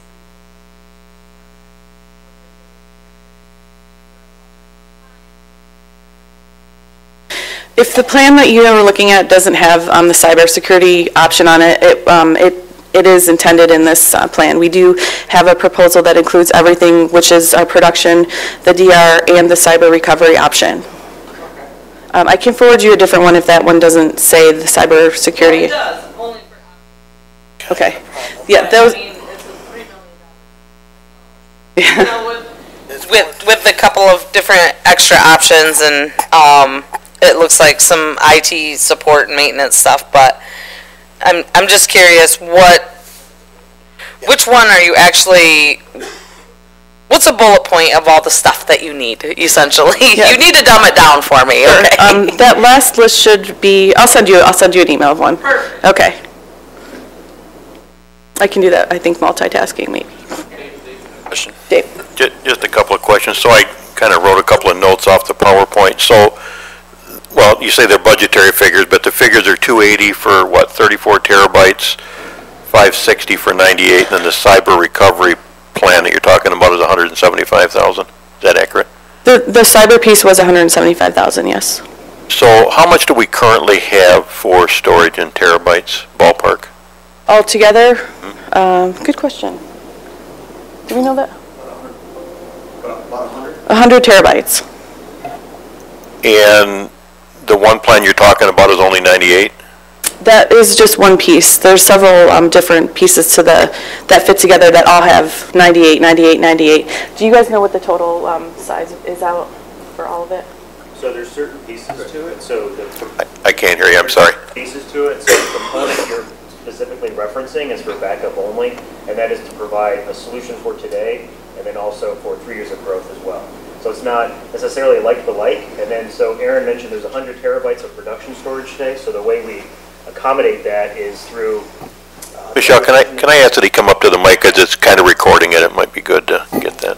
No Do you need me to repeat anything? Yeah, go ahead and repeat it. I got most of it, but... So, yeah, so the solution you're looking at today, or the backup is just for backup piece, that 96 terabytes or whatever is 98. listed on, 98. Right.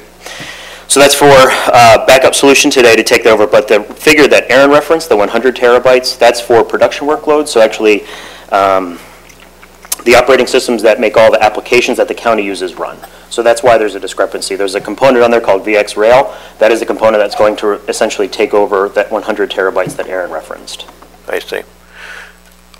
Okay, and then, Michelle, do we currently host our own email exchange, or is that hosted on a cloud? We currently host it, and we plan to host it in the future for right now, for at least the next 3 to 5 years.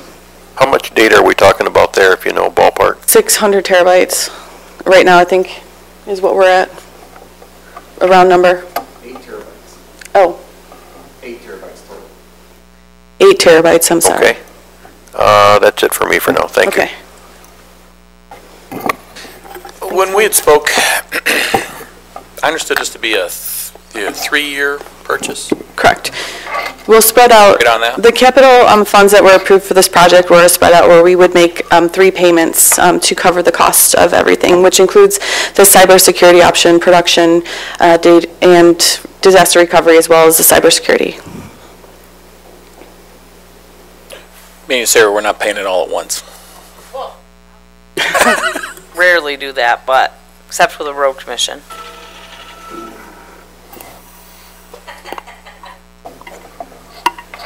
Further questions? Just add one more thing on there too, just to make it understand. The conservative numbers for scaling out for this, they had presented 10% growth over 3 years, which they said was conservative, and I wanted to be extra conservative in where we were to make sure that we didn't overgrow what we had, so I had asked them to go 20%. So the solution that they do have in place is even 10% more of what they originally were going to put in place. Well, that is a concern of mine too. I mean, it just seems like it's one leapfrogs ahead and then the other one does, and we build more space and then more programs come out that eat up more data storage, it's like, and I support them, but the videos from the sheriff department, they eat up a huge amount of storage, I'm sure, and it's only going to get worse as we add more things to it. So, Mike, what's the plan for this plan? The plan for this plan, we budgeted, we took the capital expense, divided it in three over the next 3 years, and we're just bringing the first third of the expense to us. So the rollout plan, I'm not sure, you'd have to ask Michelle there. That's what I'm talking about. The rollout? Yep. So as soon as you guys are okay with the solution and moving forward, the team behind me is ready to go ahead and start ordering and get our systems stood up as soon as possible. At this point, it's already the end of November. We had made plans initially to start ordering somewhere around mid-October, but still hoping that we can start standing this equipment up by the end of the year. Migration after that, I would say that we would be, maybe I shouldn't say this, but comfortably in place by the end of the first quarter. One more thing I wanted to add to, with Scale, we did include existing configurations for the Sheriff's Department and other departments that might need extra space moving forward. We took those in mind and then again added onto it to conservatively make sure that we do not run out of space. Do we have a football field to put all this equipment in, or are we talking about just one rack? That is a great question, and one more thing that it is a benefit to add to. It will actually live in racks that are smaller than some of the ones we have now. They are consolidated. A lot of the equipment we have now is bulky and takes up multiple U's in the server. We have equipment that we will be getting rebates for that will go away, that will open up space, so we don't need a football field. We are going to keep some things in place for a test production environment, but will fit in our computer room here. And also, when we get power implemented, we'll more than likely save money on power.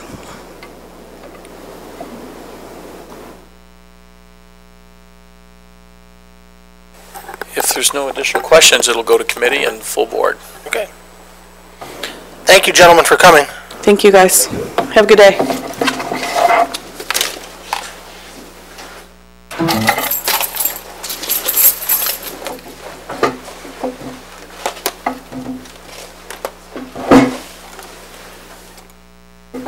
I think it says administrative controller.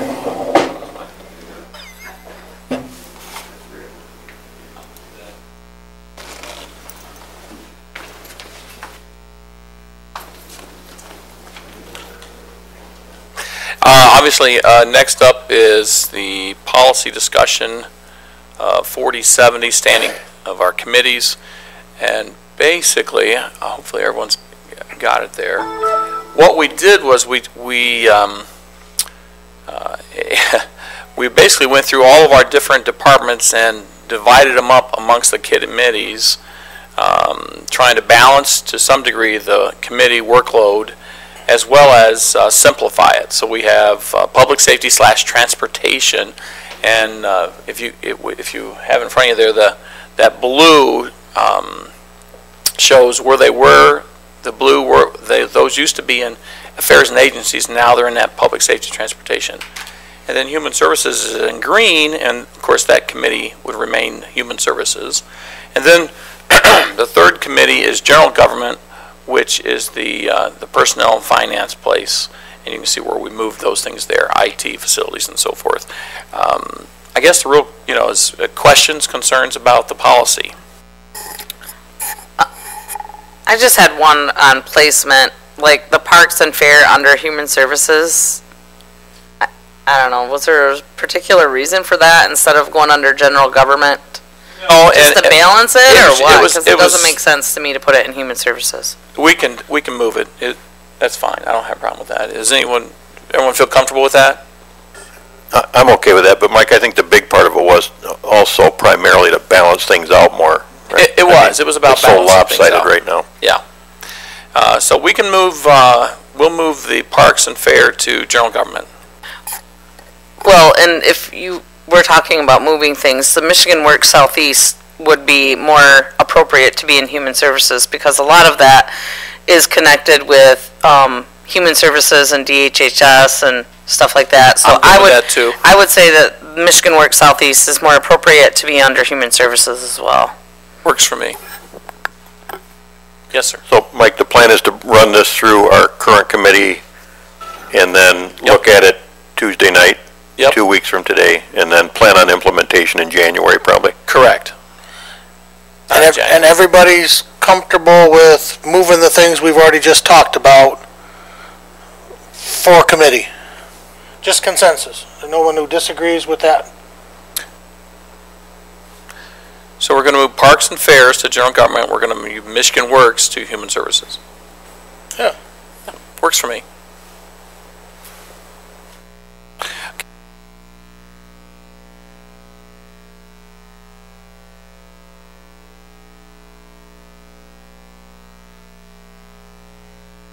Mike, your microphone's not working, I don't think. No. Are you there? Yeah. Hello. Okay. As I was saying, assuming it's approved in November here, we won't implement until January to start. Thank you.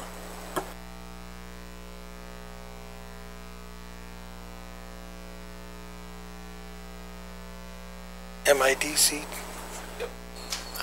Next up, MIDC. I think Deborah's going to give us an overview. We have had some updates from MIDC as well as MAC with regards to the goings-on at the state level with regard to MIDC.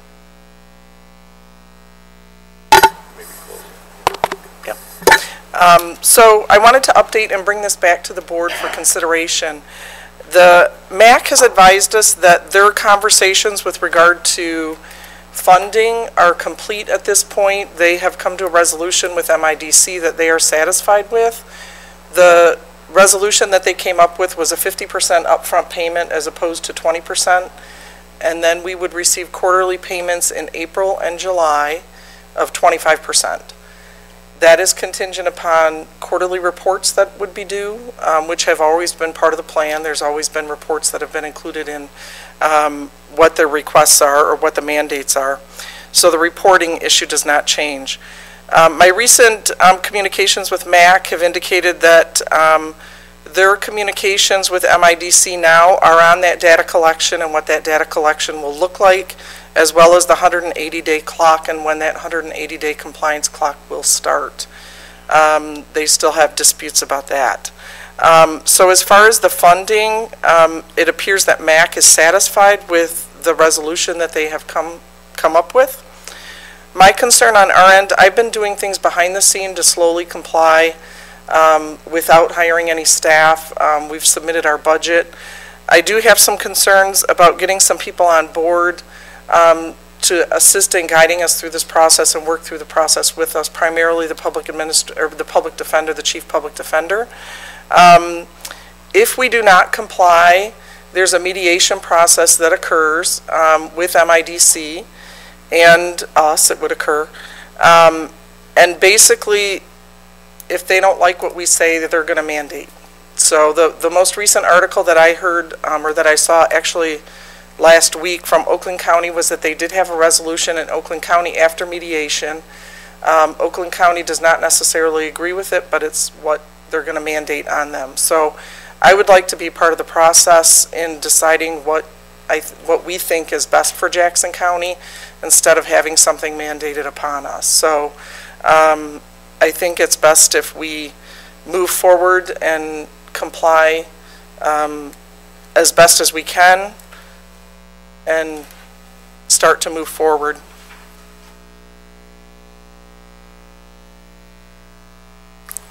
Questions? Dave? Do comments qualify, or? Well, first the process. So we're not voting on this today, correct? Go through the committee process and for the board. I'm still opposed to it. I'm still probably going to vote no in the end. And maybe it's like tilting at a windmill, but I think this whole thing has been a solution in search of a problem, and I believe that what we have works. I think this ultimately costs the taxpayers more, might be at the state level where some of the funds are coming from, but that's still our tax dollars. I don't like, and I think the plan is still for them to claw back part of our collections. Is that accurate? 10% or 20% or something? Yes, I believe it's a smaller amount, and I don't have that right in front of me. I'd have to go back and take a peek, but there is a small clawback amount, but it's not the 10% that I had an MCL on it. I apologize, I don't have that, but I can follow up, review my emails with that. So that, to me, flies in the face of an unfunded mandate, or being one. I think there's been a varying application of the standards, and I think I've talked with Deb about it. We have staff approved in our plan for jail personnel, I think one at Channer Road and one downtown. I know other counties, even one adjoining us, ask for that, and we're denied it, saying, no, you can't have that, when in fact we have it, and I'm not complaining about it. I don't know if any other counties have gotten prosecution funding, but we're moving to a position of having counsel present for defendants, and yet the plan does not fund to have a prosecutor there. That's where bond and release conditions are discussed, and it's almost like we're spending more money to fund the position of the accused versus the public and the victims. I think the administration, Deb, has told us that this is more of a plan, or eventually we'll end up pushing us to create our own office to do this and make them employees. It might be cheaper to do it that way. I don't support that. And I almost think it'd be best just to let the state have it and let them do it the way they want it. But I just don't support it. I'm not saying we should torpedo the plan, but I'm going to vote no on it just on principle for all those reasons when we get a chance to vote. Thank you. Other questions? Commissioner. Deb, are the other counties getting individual negotiations with the state? I know Dave's referring to it.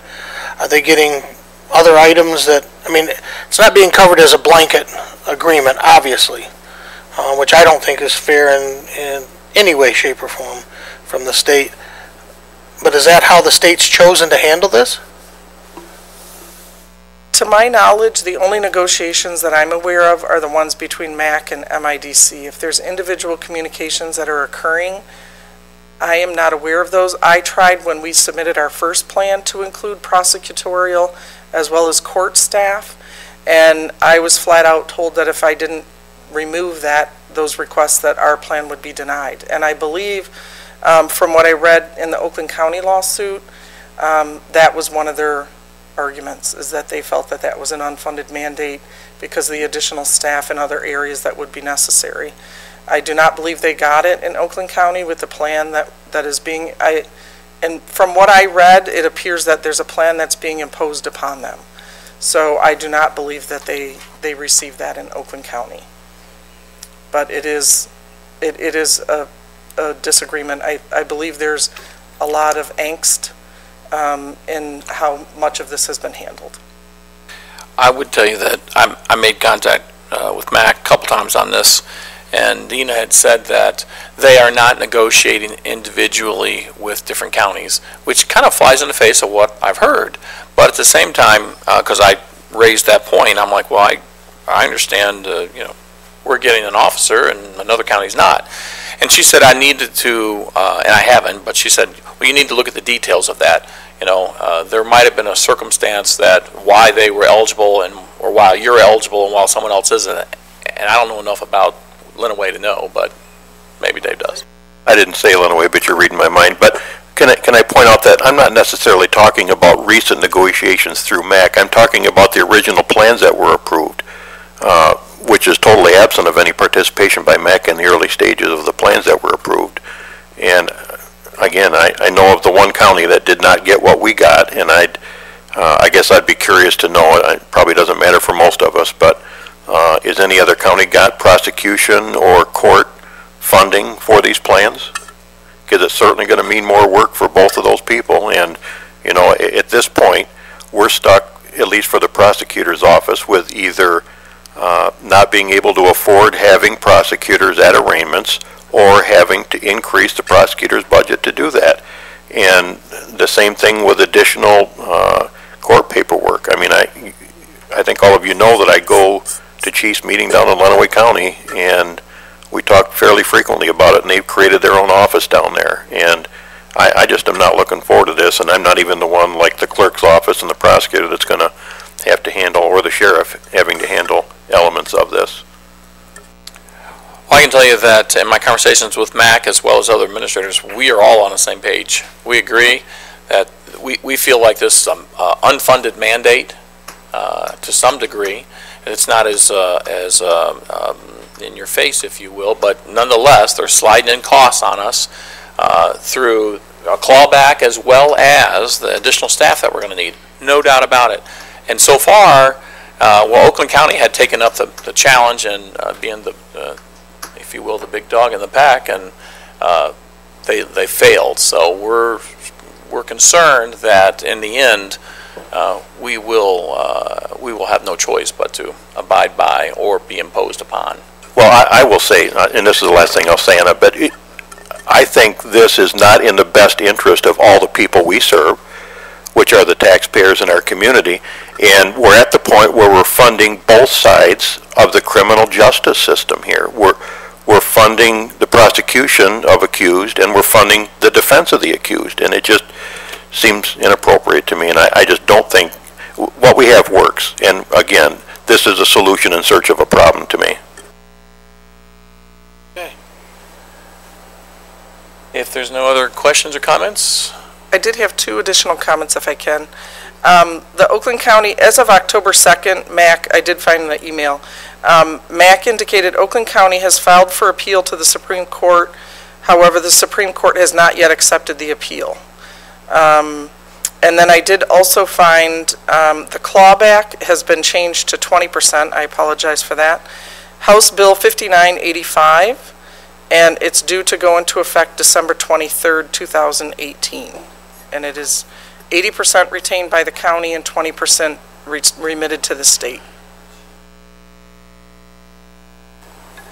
Well, that doesn't make things better, does it? It is. Well, the rub really is, I mean, what I don't understand is the legislature is, you know, there's a lot of county commissioners, former county commissioners up in that legislature. They had to approve this stuff, and I don't see how you paint any other picture. It's an unfunded mandate. Yeah, go ahead. Well, you promised you were done.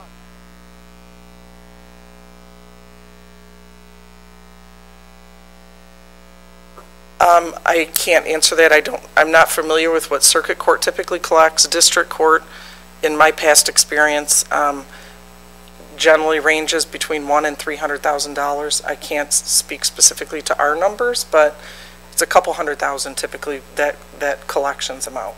And usually at district court level, which is my experience, you cover, if your collections are good, you can usually cover most of the fees, not all. It's not a break even, but if your collections are good, then you can typically collect a good portion to cover your costs. I was thinking combined before.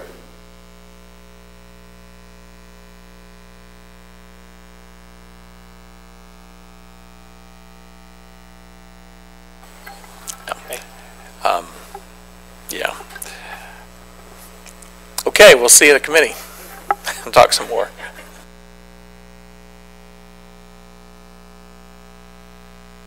Organization, county parks. Oh, yes. Jeff, you want to give us a little overview, or shall I? Either way. I can stand up here. You can. We can both. Well, I mean, you can fill in a little bit. Okay. The bottom line on it is we have a park system that's organized under one MCL, which outlines what their responsibilities and are.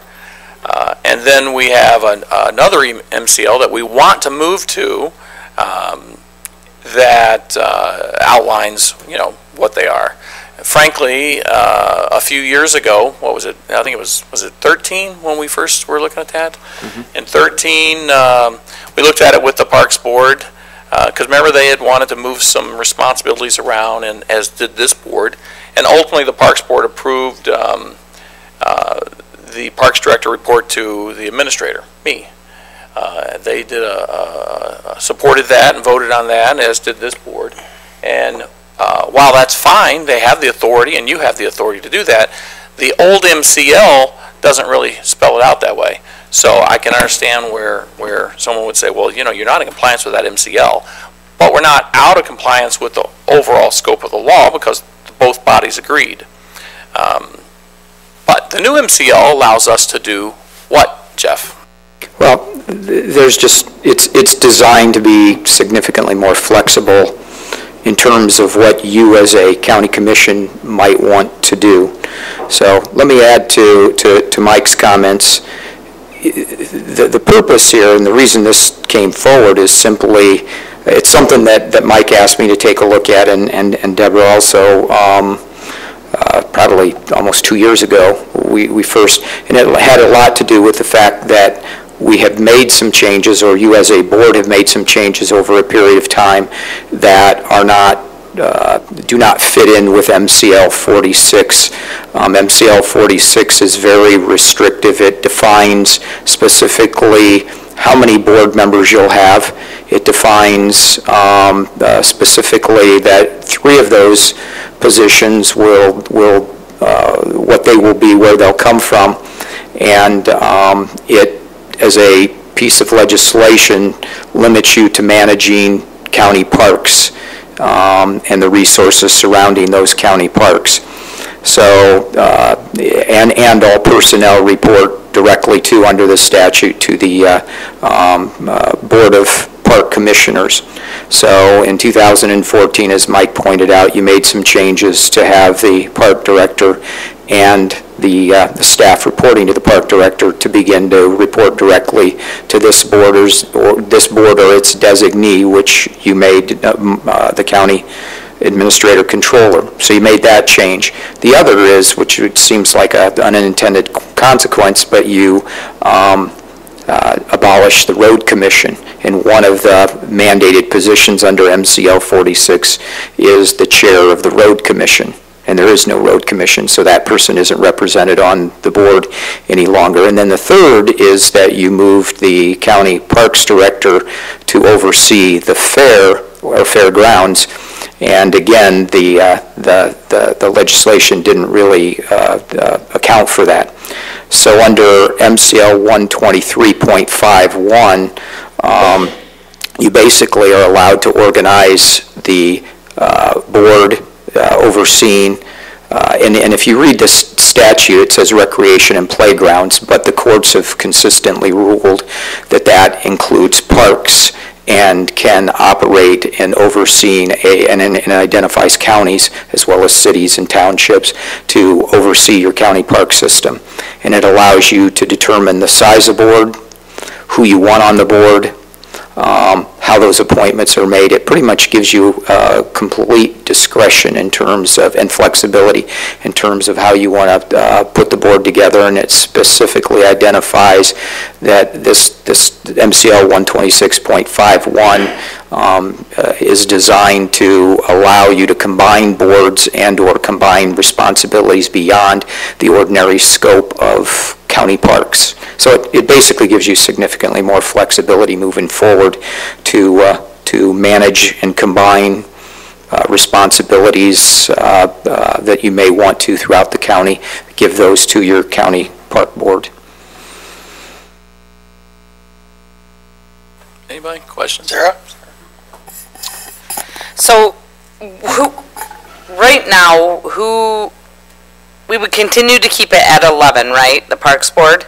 Yeah. And then statutorily, it would be still 3 county commissioners and the drain commissioner. No, the statute wouldn't require you to do that. This resolution is written that way to try to keep some consistency in what's been done moving forward, but in reality, you could do it any way you want. But under your proposal, basically, we still have 4 appointed, like county commissioner, 3 county commissioners and the drain commissioner.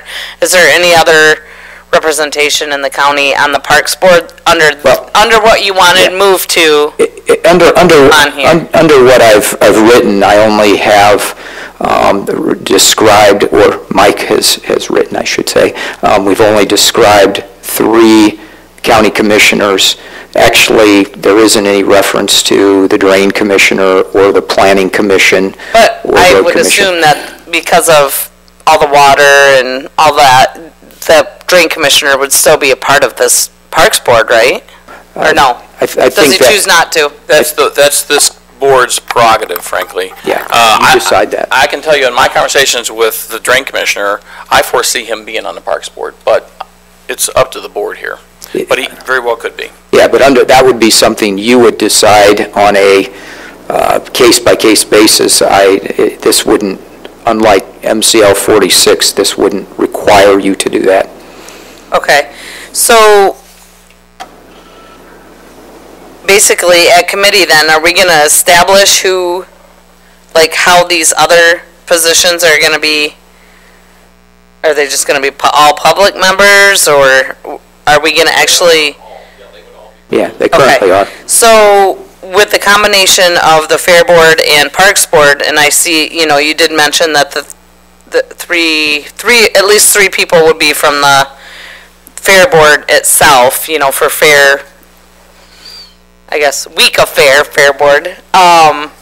Yep. I would assume, we would just dissolve that board, or do you say it still is the same? So those three county commissioners that serve on Parks Board would automatically be on Fair Board? Yeah, and the Fair Board would continue to exist. We're not trying to dissolve the Fair Board. Right. We're trying to create, because there's now a shared responsibility, the fairgrounds is based on your approval of the 2019 budget, is being funded by the park fund to support that new county park, or reaffirmed county park is what I should say. There's the shared responsibility. We wanted to make sure that there was connections and continuity between the Park Board and the Fair Board, so that connection to reporting back and forth become those three common members of both boards. Right, so we only have a 5-member board, so would we assume or spell out in this policy that 2 of the public members would be dual Parks and Fair members? It doesn't, no, we left that open, because we want the 3 county commissioners that are serving on the Parks Board to also be on the Fair Board. But we didn't want to mandate that the 2 public members of the Fair Board be on the Parks Board. If they so choose, if they want to be, we'll say Jill, for instance, if she wants to be on the Parks Board and this body agrees, well, then you can appoint her. But it's not, but if we put it in there that it's required, well, then that might, some people might say, hey, I'm interested in Fair, but I don't really want to be a part of the Parks Board. Got it. Yeah. And we'll when we bring it to committee, we can spell out, we can put the names right on there or whatever, or how it currently sits, because we don't anticipate, did not expect major changes to these boards. We were just joining them together and keep the names the same, and then as their terms come up, the board can decide who they want on the body. But in this, it basically says it starts over January 1st, so they need to be reaffirmed come January 1st, whether they're on the Fair Board or Parks Board itself already. And even though they might have been reaffirmed this fall, they still got to, because it's all brand new. Right, and you could choose we can give you the schedule of who is appointed when, and you could roll it so that we keep the staggered terms. Who would decide if the Parks Board needs to be larger? Would the Parks Board itself, or does the Board of Commissioners? Board of Commissioners. It's always, everything is the Board of Commissioners. So if it's deemed necessary that we need it to be 13 members, then it would have to be done here, and is it something we should do next month, or is it something that we should do? You can do anytime you so choose. If the Parks Board felt, or the Fair Board for that matter, that they would like to increase their membership, all you got to do is vote to recommend to this body, and this body would take it up and decide what they would like to do. Mm-hmm. That's the beauty of 123. It gives you that flexibility to make it larger, smaller along the way, where 46 is very restrictive. It spells out an 11-person board. Well, if you have more questions, obviously we'll have another opportunity in committee and then ultimately full board. Okay.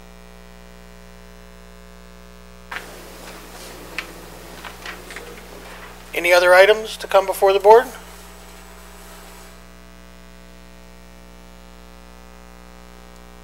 Comment?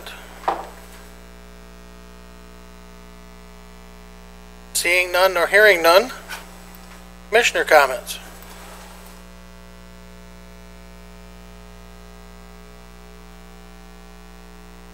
Seeing nor hearing none. Sitting where I sit, I wish everyone luck to get back on the board. I hope that you do well next Tuesday. I've enjoyed working with all of you and those of you that are moving on. The same thing, I look forward to talking to you more. Any other comments?